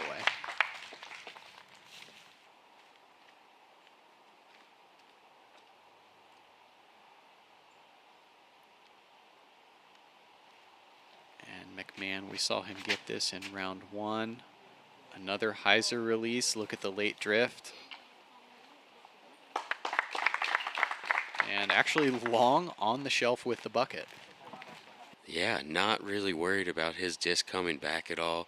Just makes sure he puts enough hyzer on it that it's going to glide most of the way down there.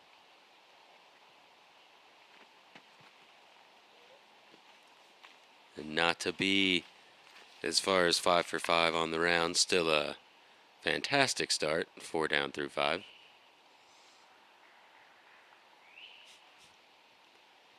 I doubt you've seen many putts for 2 from here. Unfortunately, we're going to see a 3 from the bullseye.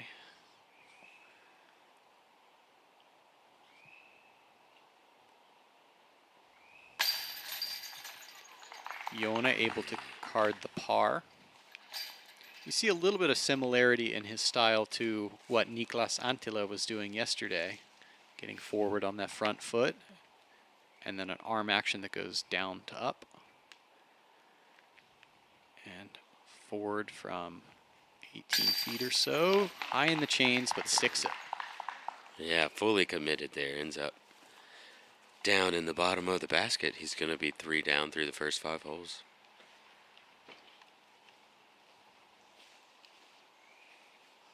I'm sure he's looking to get some back-to-back birdies, as so far he's just gone on the odds.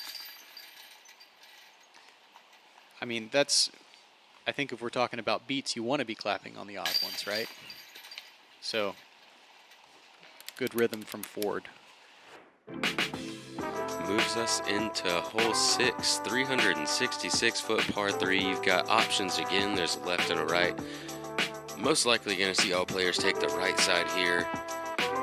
Another shot you want to have pushing forward. You can either do understable on a hyzer and have it push forward, or very fast with the more overstable disc and just don't have much movement on it.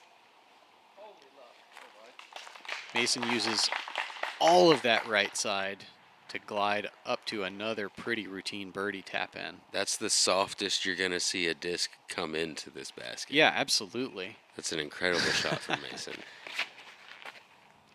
Dickerson playing the flip up. This looks like it's going to track more left and gets tagged down. Still a birdie opportunity, but from much further away. Yeah, you see that one was moving a lot quicker than Mason's was and ended up staying right just a bit too long. Yona with a flip up.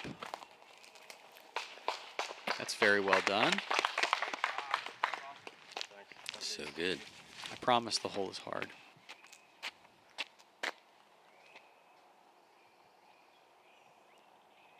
And eagle, you see him eyeing up the hyzer. Such a comfortable angle for him. And when the disc lands, it is nearly flat. One little bounce and bullseye. These guys are so good. Chris playing right side. It's unable to dunk. starting to get to a point where the shots that you used to see, you know, once out of every 10, once out of every 20 times, you're seeing 2-3 times on a card from different players. Mm-hmm.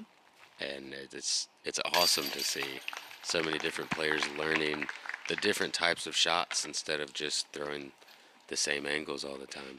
Hey, my name is Joona Heinänen. I want to thank you my sponsors, Innovadiscs, Droppari, Hyzer Flexbacks and Autoliike Palomäki. And if you want to follow me on social media, you can find me on Instagram, but at Jomeli, and also with my name you can find me. Thanks for watching.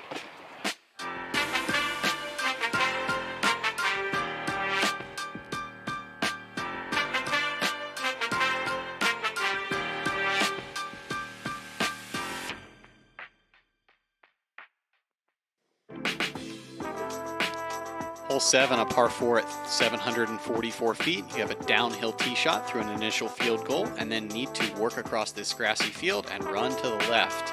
Distance control kind of important to set up the second shot, which is likely going to be hyzer backhand with an overstable disc to push around a set of trees and then get back to a basket that's perched on a hillside.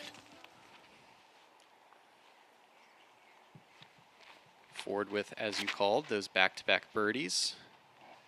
This is well done. It's either a little inside or perfect. A little inside. And he was most likely thinking the same thing off the tee, probably telling it to push just a little bit. Whoa!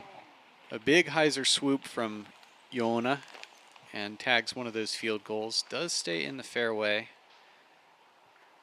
Yeah, pretty out of position. Gonna have to play some smart par golf from there.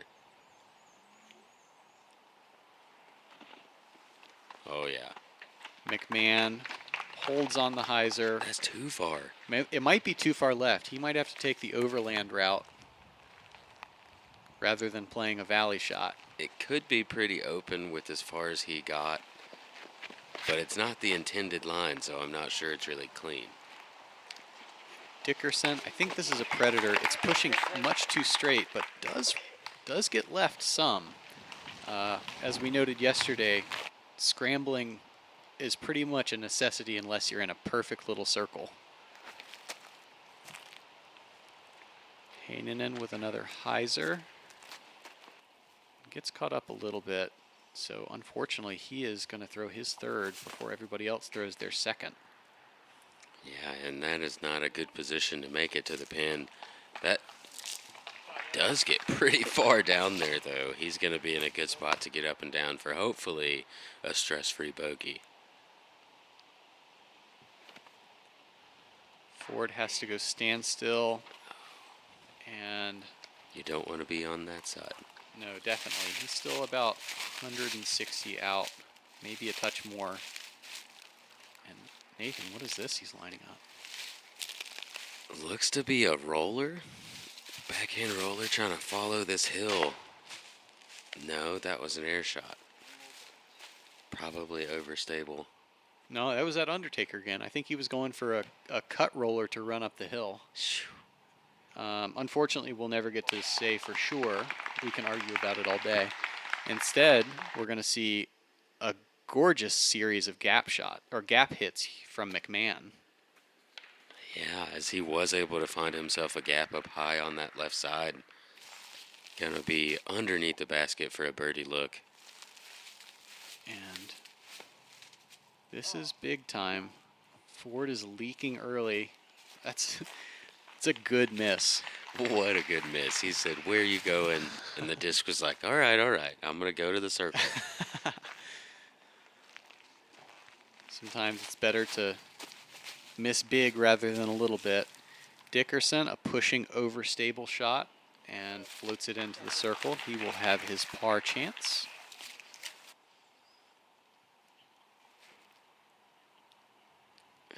Yuna now up and down, going to be looking for a bogey. This hole has never really been my friend. But quick shout out for myself. I got the birdie today. Attaboy. I think it's the first time I've ever even had a look. As Mason able to card the par there. Every hole's a lefty hole if you believe it is. Dickerson for his par chance as well.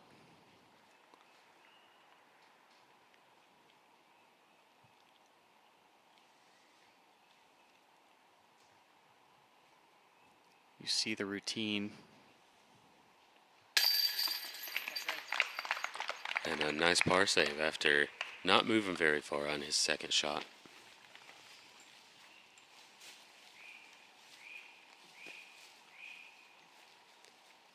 Yona from above the basket. Drills it in, and unfortunately back to even on the round. Yeah, you could see he was not concerned about the downhill behind that basket. Gonna go ahead and fire it in there. Yeah. Sometimes putting for bogey relieves that a little bit. Yeah, and a tap-in birdie for Eagle. He's got back-to-back now. Moves us into hole 8, 645-foot par 4. You want to get around the corner to this area, hopefully on the right side so you can take the bigger fairway heading towards the basket. These late couple trees we're passing right now come into play on your upshot. It does go slightly uphill towards the second part of that fairway also. But mainly placement off of the tee to make sure you have a straight shot down the second part of this fairway. With Eagle's power, sometimes a little bit difficult to slow his arm speed down enough, but does well. He'll be on the left side of the fairway. A couple options from there. Ford likes throwing this putter, kind of forcing it over. But hopefully with a little stability to let it fight back. Ooh, a nice kick out. He's about 450 away from the pin there. Will be looking up the fairway.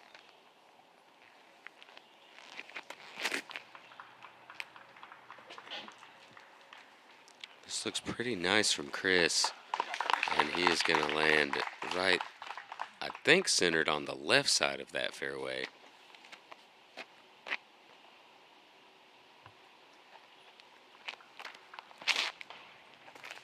And Yona doesn't want to have to go to the forehand very much. Swings it a little bit left side and taps down early.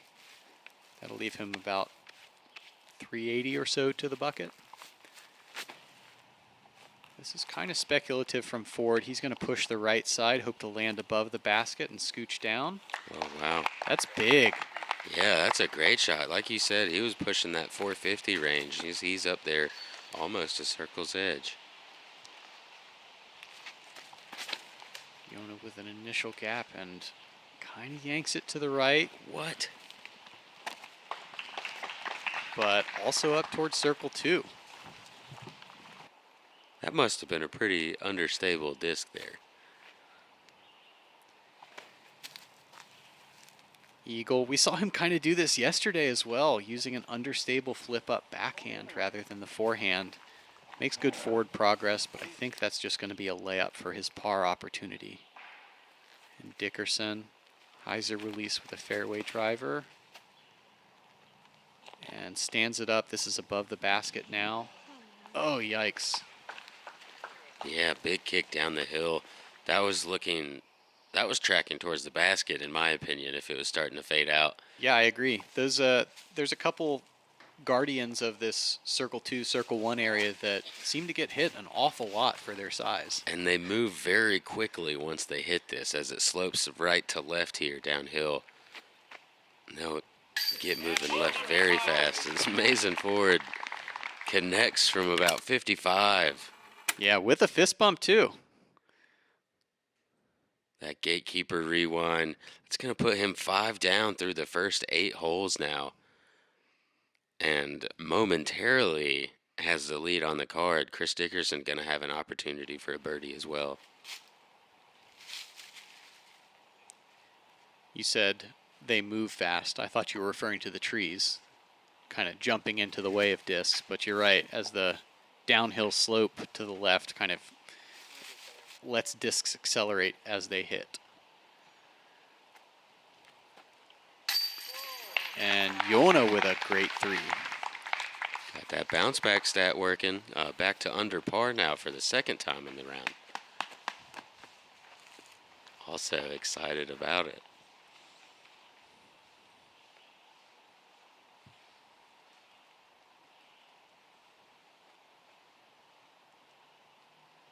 McMahon for his par.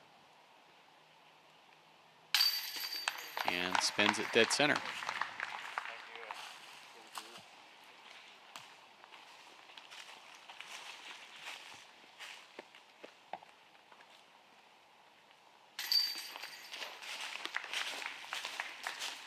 Chris Dickerson on a bit of a par streak here. I'm sure he's going to look to change that, moving on to hole 9. Hole 9, an initial gap shot, a couple braided fairways to work with, likely to see backhand fairway drivers.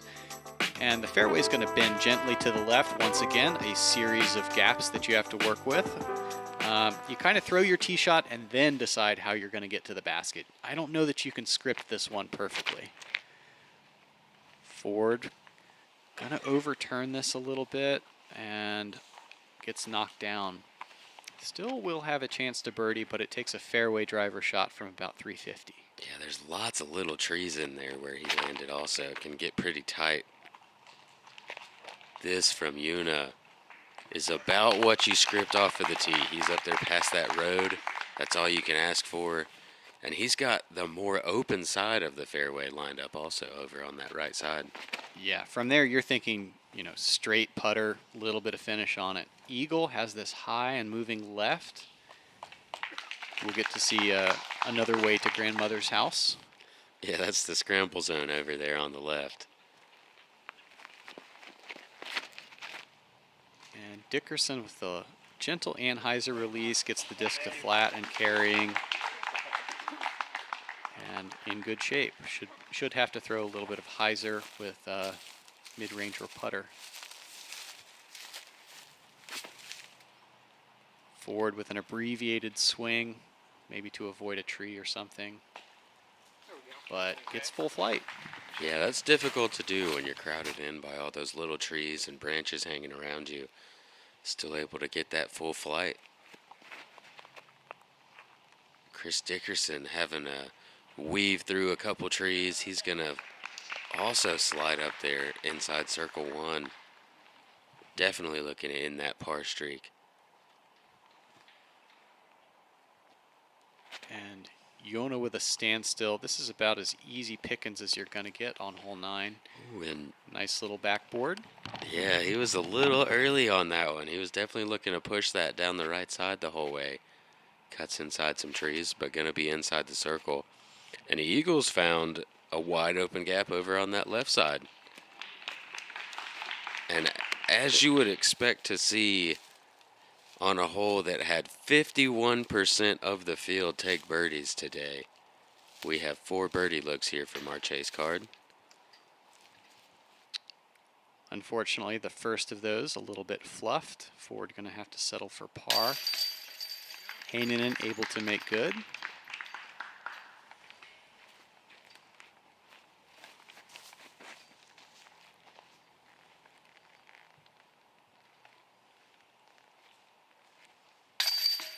And after starting the round with 4 birdies in a row, Chris Dickerson going to finish that front 9 with his 5th of the day.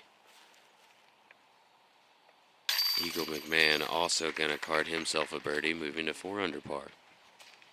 And what we saw in round 1 was that 4 or 5 kind of had you in the mix after 9 holes, so a lot of these folks in good shape. Yuna looking to make a move on the back. Let's take a look at our leaderboard as of now. You see a couple 13s, a 12, and a 10 overall for to the first 27 holes of this 72-hole round or tournament. Yeah, and 3 clean cards there. Only Yuna with a couple bogeys. Now you see the leaderboard here.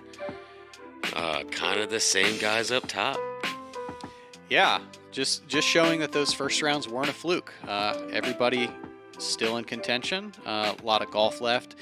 Nathan, I'm really looking forward to seeing the back nine and some more great shots and a lot of attacking. Absolutely. It seems like the lead card is doing really well compared to the rest of the field.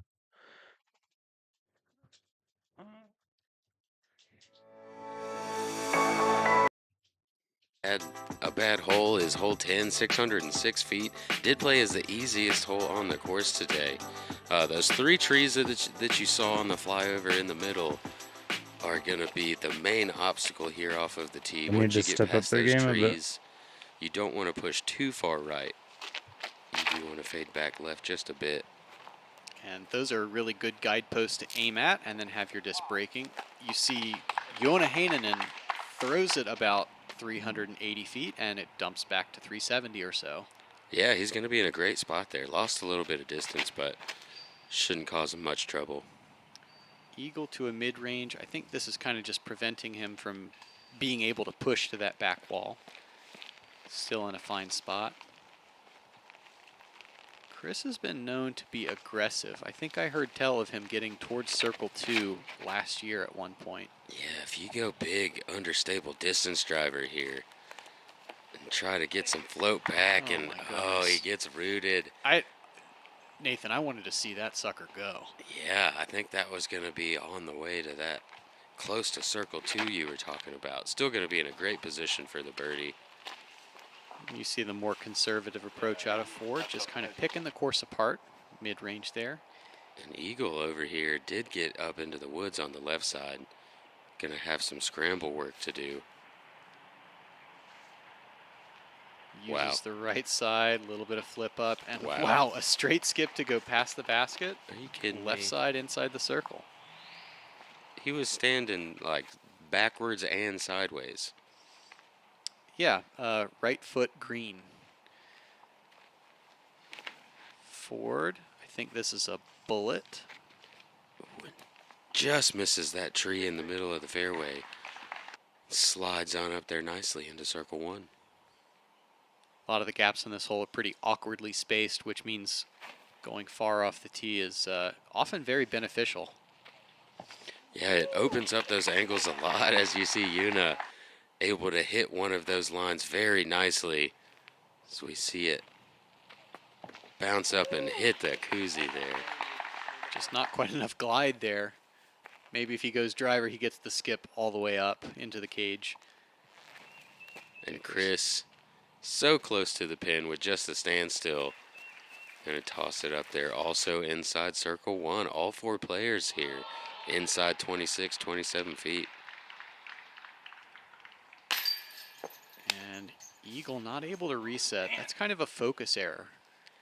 This is a very busy spot on the course. You can see hole 2. Hole 2's basket was there in the background of his putt. Hole 3 and hole 11's tee are all around here. But you've got to be able to maintain that focus. Yeah, I like to conceptualize that there's focus errors and there's execution errors. And we can survive execution errors, but focus errors you just can never make up for.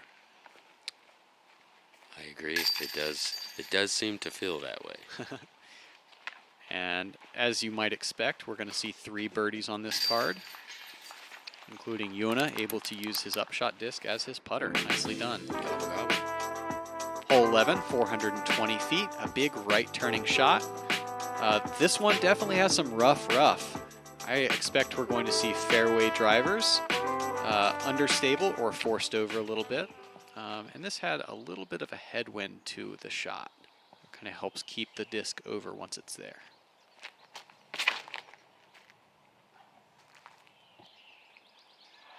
And using the whole left side of that fairway, which is what you're supposed to do, drifts it over nicely. Going to put it inside circle 1, looking for his 4th birdie in a row now. Evaheto. Dickerson to the Undertaker. And this looks like it's going to be a little right short, but also inside the circle, I think. Yeah, fantastic shot. Caught a little bit of drop you saw once it turned over all the way.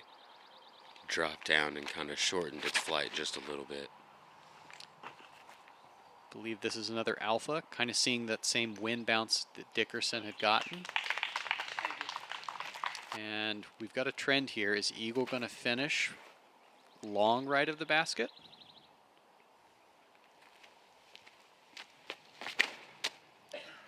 Oh boy, this is turned over a little early, huh? Yeah, a little early. A little bit too much height, I believe, also, for how early he was anyway. And still going to have to turn the corner here. Gets it to flatten out nicely and almost able to ring it up for the birdie anyway. Mm-hmm. Good scramble. We'll see if his putter can come alive again after the miscue on hole 10. And there it is. Another turkey on the card. You know, looking to add 4 back to back to back to back. Mm-hmm. And I tell you what, like, you can, if you get hot in the middle of this course, it's pretty easy to stay hot. A lot of these par 4s, the par 5 that's coming up on hole 12, are very gettable.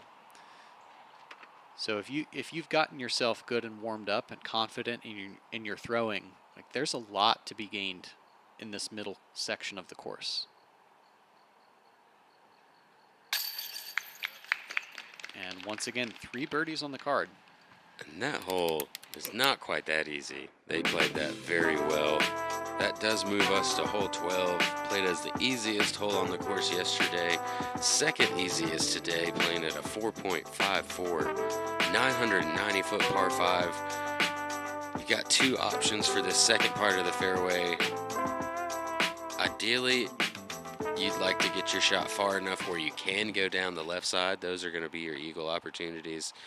But taking that right side is going to set you up for the easy birdie. Yona going to take the right fairway and flip up down the entire left side of it. And this is gorgeous. That he just takes a T-bird and makes it fly like a distance driver. Such a great shot. I'm not sure he's quite far enough to be lined up straight down that left side, but going to be in a good spot to go down that right fairway either way. Chris pulls this over a little more than he would like. If it fades, it's going to be fine, but does appear to have gotten caught. Birdie not out of the question, but will require a little extra work.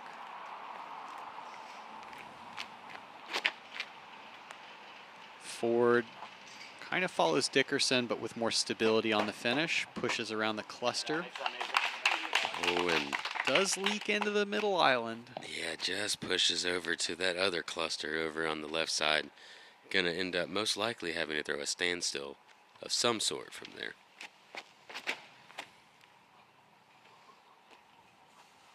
And Eagle with the late flip up.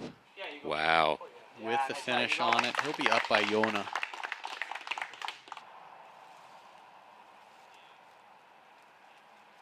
Chris having to throw a pretty slow disc here. Just playing position golf. We'll try to throw maybe 400 feet or so down that left side. So doesn't have to go standstill, able to get a little bit of a run up from Mason, but catches something and kicks down to the right. It's going to put him out of position. What's Eagle got here? Lining up. Oh, they are looking straight down that.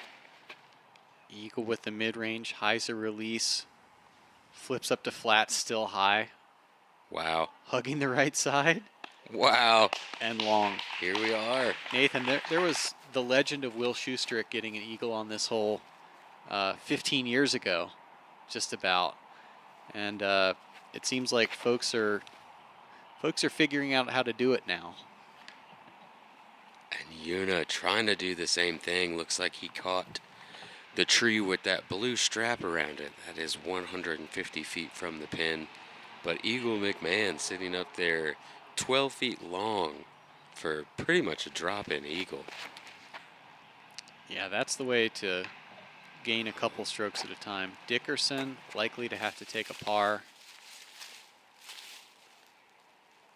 And Ford going to use the right side fairway for his third shot.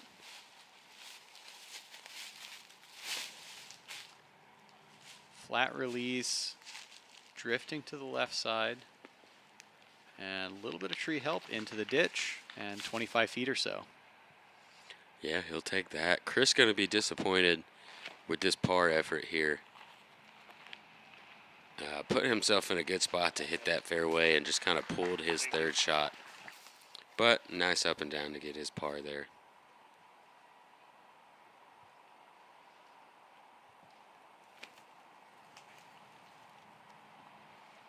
Yona with the Anheuser forehand. Nicely done.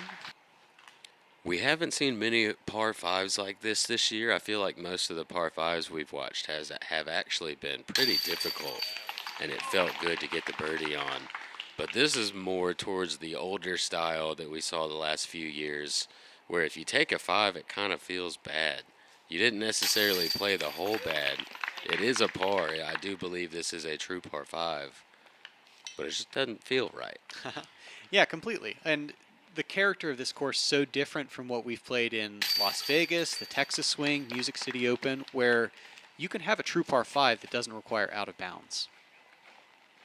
All right, I'm Chris Dickerson. I just want to shout out Discraft Disc Golf and Grip Equipment.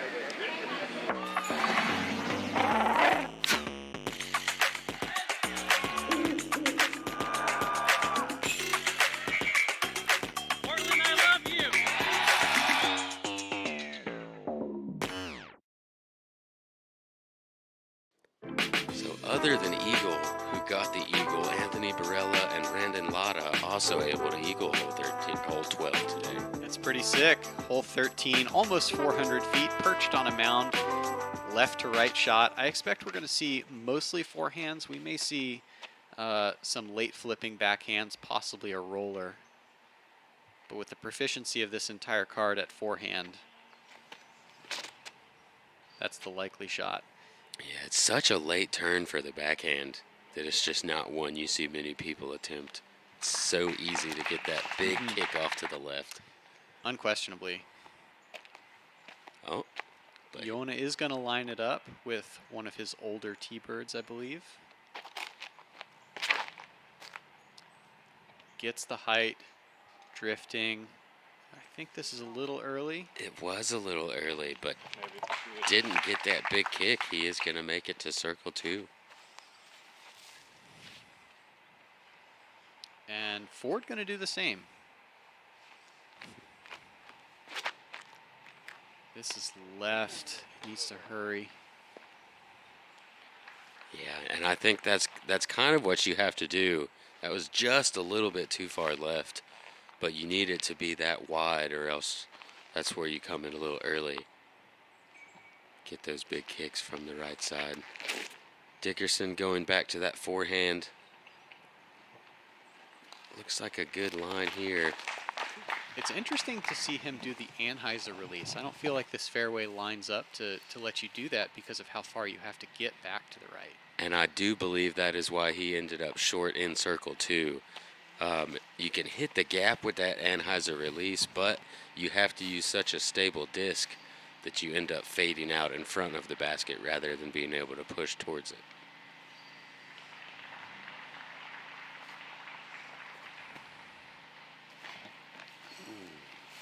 And challenger not quite OS enough.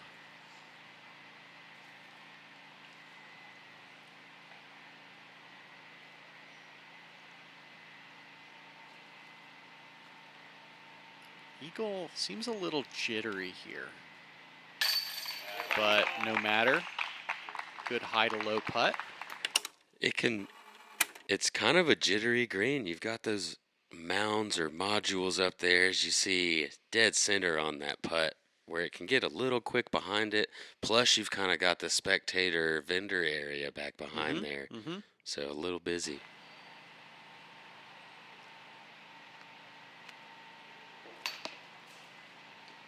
And Yona knew it immediately, just not enough push.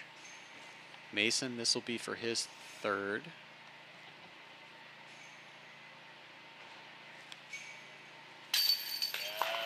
And what a make. Very soft left side catch. That keeps him at 8 down through 13 holes. You see that little smirk he had walking off of there? He knows he got away with something there.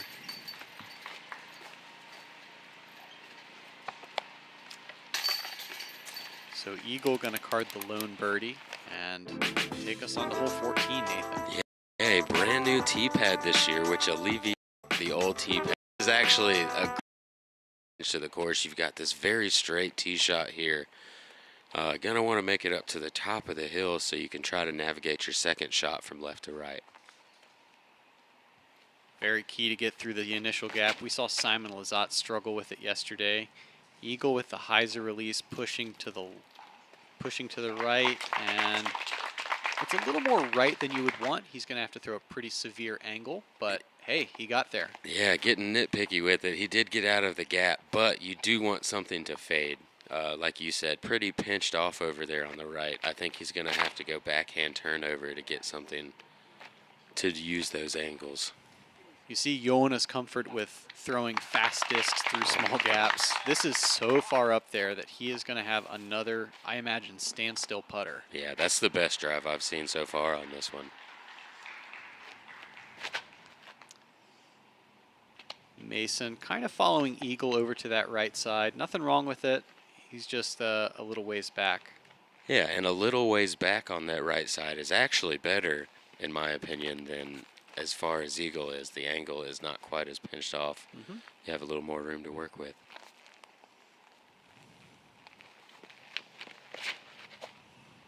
Dickerson, little low and left, and I heard one tap. So he's going to have to scramble out of the woods for par. Chris Dickerson looked like he let go of that so awkwardly. For Dickerson, one of the most creative players. Very efficient, but very creative too. Yeah, and pretty creative there, but still going to be pretty far back. Going to need something pretty amazing to get up and down for that par.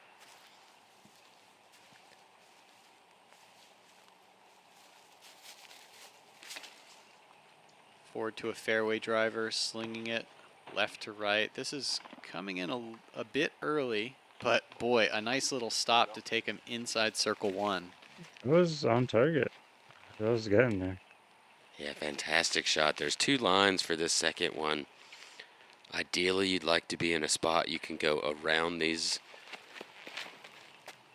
You can't quite see him here. There's 3 trees close to his disc now. He went out around them to the left, which is where you'd like to be able to throw. But there is a small gap inside you can hit, which is where Mason went, able to get up there all the way. Eagle actually is going to go with a forehand here. Trying to hit that inside gap. But pushing too straight, he's going to find the wall of stuff on the left side. So easy to do. Yeah, absolutely. And finally, we are to Yuna. He will go forehand and saws it off. Yeah, he was also trying to hit that inside gap. Just the angle is so strange. If you get outside of those trees, if you're not moving right immediately, you run into the stuff that Eagle ran into. And this is the first hole of the round that averaged over par today for the whole field. There are 4 holes. Wow. Eagle. Highlight birdie. He's 4 down through the last 3 now. And this is big. Look how high that is. Floaty, slow. That wasn't going to be, more than 10 or 15 past. Very good speed management on that long run. Absolutely. And Very good birdie on that long run also. Able to connect. Chris Dickerson going to try to match. Difficult thing to do. Gives it a good bid. But That's a little 4 short. of the last 5 holes averaged over par today. Yeah, pretty punishing stretch. Like you get to feeling good about yourself, and all of a sudden, many challenging gap shots to work with. Yeah, Mason Ford able to card the birdie along with the eagle. He moves now to 9 down on the round. And Yona for his par. Wasn't that long ago that he was over par for the round. Got on a pretty good run.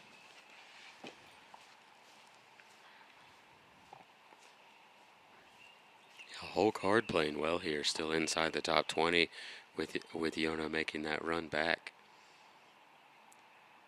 And Dickerson going to give one back to the course and field. Takes his time, lines up. Oh. Oh boy. And misses the putt, but it Yay. goes in, huh? Hey buddy, he will take it as that was already for a bogey. Hole 15, a par 4 at this ditch. And Just gonna we're skip here through these. We've seen them already. So through you have to Jonas. have kind of found your guideposts during your practice round. It's a takeoff here in a bit, so I'm just gonna skip the Eagle, I believe this drone is a PD. shots. He told me that he was being a little bit more aggressive, throwing that faster disc with a power grip rather than some fan grips today. And it was a good shape, but tags and comes down early. Just catches one of those trees in the gap that you're trying to hit. But you can't see the gap either. Yeah, I really like tee shots like this where, you know, you're not squared up with where you're throwing. You have to like hold the vision in your head as you're throwing it. And that was pretty similar, a pretty similar line there. Not quite turned over to the right enough, but a different result. Catches some trees and ends up kicking pretty far to the left.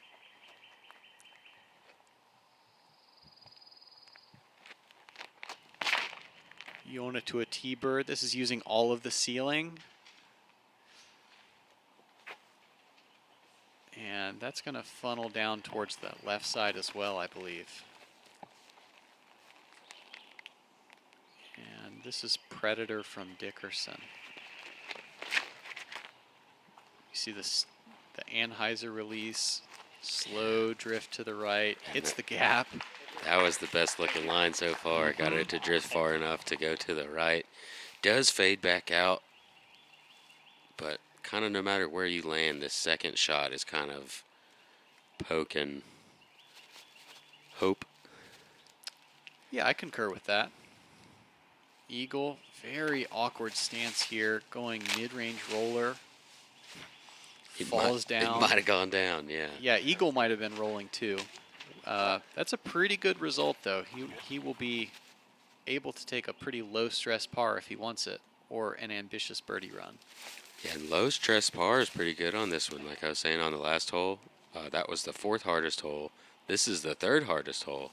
And look at this shot from Yona. I know you appreciate a good counterclockwise spin, huh? So good. I've been trying to make that shot work. I keep landing in the ditch.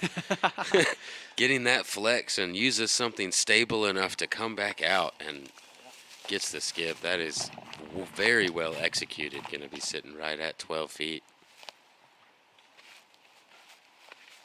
And Mason also in the ditch, but considerably lower, it seems like, towards Yeah. that left side. I didn't know there was a Nearly bridge on the there. hole 16, I believe. Yeah, I didn't know there was a bridge there.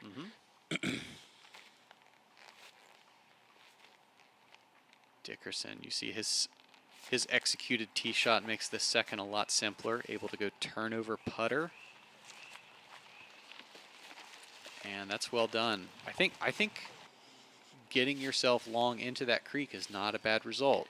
Definitely not. That creek only 27 at the lengthiest part of it, maybe. Which kind of means that, you know, you can throw in there with some speed and you're not going to pop out. I said low stress par if he wants it. Eagle will oblige. Yeah, very downhill there. Didn't really show it on the camera. So Chris from that 27 area down there. A little awkward with that back foot up on the bank, and you see not quite able to push through in low. Ford with a good scramble for his par, and Yona from well back looks like he is going to card the lone bird. Hey guys, my name is Mason Ford. I'm sponsored by Mint Discs, Lucky Ace Discs, and Pound Disc Golf. If you want to follow me on Instagram, my Instagram is masonford72844. If you want to support my tour, you can go to mintdiscs.com to pick up my signature bullet. When you first sign up for a PDGA membership, you're given a Right side. If you miss that gap pretty quickly, you can get OB. Also some OB long and right and left of the pin up here. But mostly we're just going to see some park jobs, I think. Yeah, this is a pretty routine tee shot. Yona with a rock. Eagle, we saw him do a pretty aggressive force over with a mid yesterday. And once again, using stability to his advantage. And well, touching. Yeah, botches Yona a little further. And just a fantastic angle controlled shot here, using all of the stability of that disc.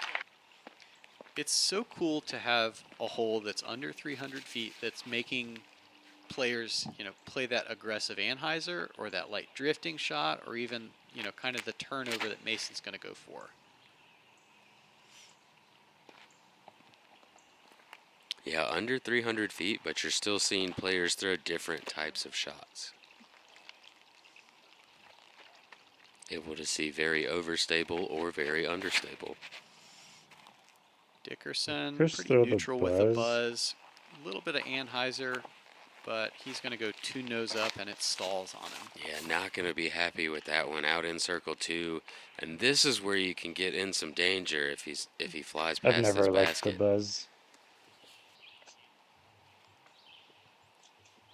Ford with an uphill look. And cannot convert. Yeah, they're both of those putts there showing the danger that I was talking about. A little nervous. Not quite able to give that the height. But we are going to have 2 birdies as Yona taps in his for back-to-back on 15-16. And Eagle going to move to 9 down on the round.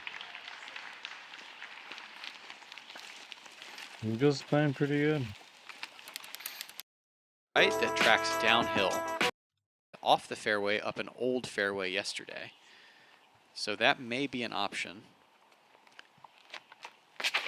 Yona fairway driver. This is well thrown, but a little too far left. This is such a specific tee shot, Nathan. Yeah, just didn't quite get the flip that he needed from that. It was about to, just not quite early enough there.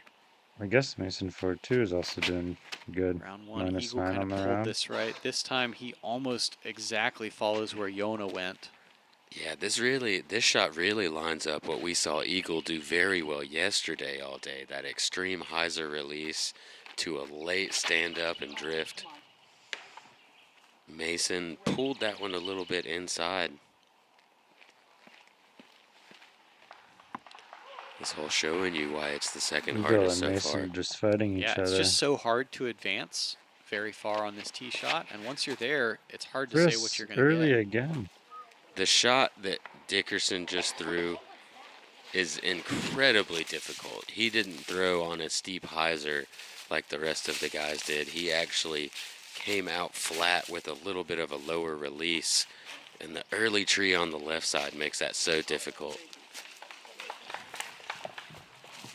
Good efficient forehand from Ford. That'll leave him in position to throw a putter up to the green, and Heinonen has to go back to that forehand, forces it over up the hill, and yeah. Using that old fairway, he's going to be up there at the top of the hill. Dickerson, Undertaker, he's going to try to push a deep gap. Does so nicely, flattens out. What? And a little Wow. skittle down Okay. into circle one. Even off that weird T-putt, he could For still make context, birdie. folks, Nathan had to look at the ceiling in disbelief for a moment. I still haven't looked back at the screen yet. That was an incredible shot from Dickerson. You don't see people get a birdie from not up that hill. Ford, so good at full spin, low speed shots. Good ground play. He will save his par. Heinonen for his third. Skip it. Oh. Very nice touch.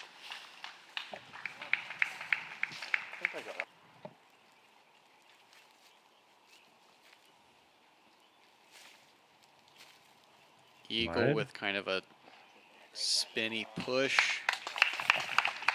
Good scramble on his third. And this is Dickerson for birdie. Would get him to 7 under on the round, 15 overall. Yeah, and you know he's going to be happy to get that one. He's had a couple of putts just not quite drop for him, or not quite exactly what he wanted. So getting the birdie here on 17, one of the more difficult holes on the day, going to feel good moving into hole 18, which is our most difficult. But bounded by out of bounds. Likely to see players attack up this left side fairway. The right side is more option, but another option, but more conservative. Dickerson well thrown.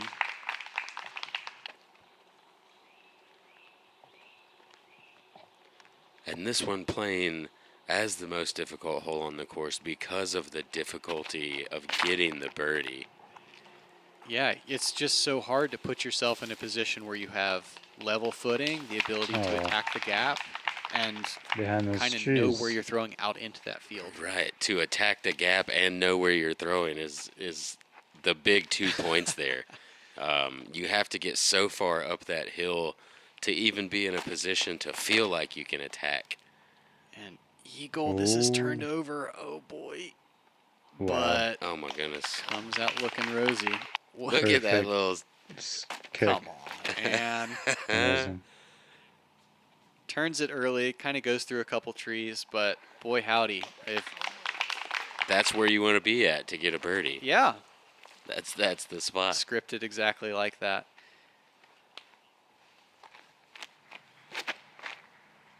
Mason, this is turning early as well. Oh, be nice. Does land safe. You do have to make it all the way across that creek to land and be in bounds. Mason. What tree? Abbreviated little run up, but does push all the way up the hill. Yeah, hopefully that's not going to pinch him off too much over there. I know there's a bit of room if you get in the trees on the left. So Chris threw a great drive. Goes Undertaker again, hugging the right side. Yeah, Chris, I was Chris was throwing again instead.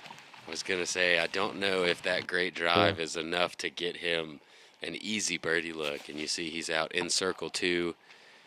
And it feels weird when you get out here. You've been putting inside of the trees the whole time. You get out here into the open, there's a little bit of wind. It's a little bit hilly. There's some OB everywhere. It's just a way different feel. Mm-hmm. That orange banded tree at 300 feet. Therefore, Eagle, going steeply uphill, can go mid-range with a couple steps. Catch some branches and still go long. Gorgeous. Incredible shot from Eagle there. He's going to pretty much have a tap-in birdie. Yeah, and I know we remarked on it. Let's go back to his dirty little smirk after after some good fortune off his tee shot. Well earned Eagle. Mason, very underrated scramble for par. Yeah, very well earned par there. And not going to have to worry about it. Yona, after kind of an errant forehand on his second, a more controlled forehand on third. He will finish his round at 7 under, 15 overall. Dickerson for bird. And just a bit short, something we saw a few times from him this round. Eagle McMahon able to birdie 18, just one of 12 today Eagle to picked move himself to minus double 10 on the digits on day. the round, 10 under par. And will be Mason. in 5th place. We'll see him once again on the Gatekeeper Media Chase card for round Mason 3 gets moving par. day. 3 for 3. Ford also able So to do Eagle that. takes the lead He on actually the drops last a hole. spot despite shooting better today than in round 1. The field just kind of got hot. It's incredible what this field of players out here is doing at the first major of the year, Champions Cup.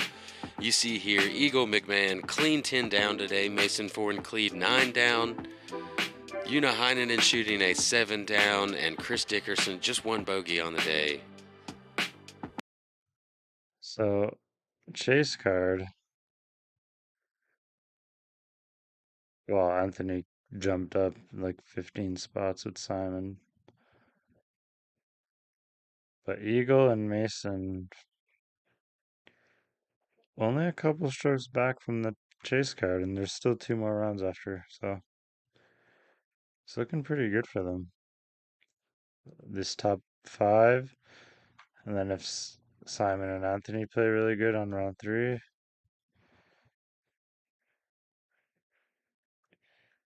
let's see if they got any And more we're halfway 16s in home here. at the Champions Cup. You see 3 double-digit scores on that lead card alone. Wow, they didn't We're spread. delighted that you joined us on Gatekeeper. Well, thanks for tuning in for round 2. I'm going to end it here. Probably stream round 3 sometime this week.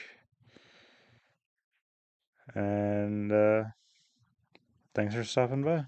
See you on the next one.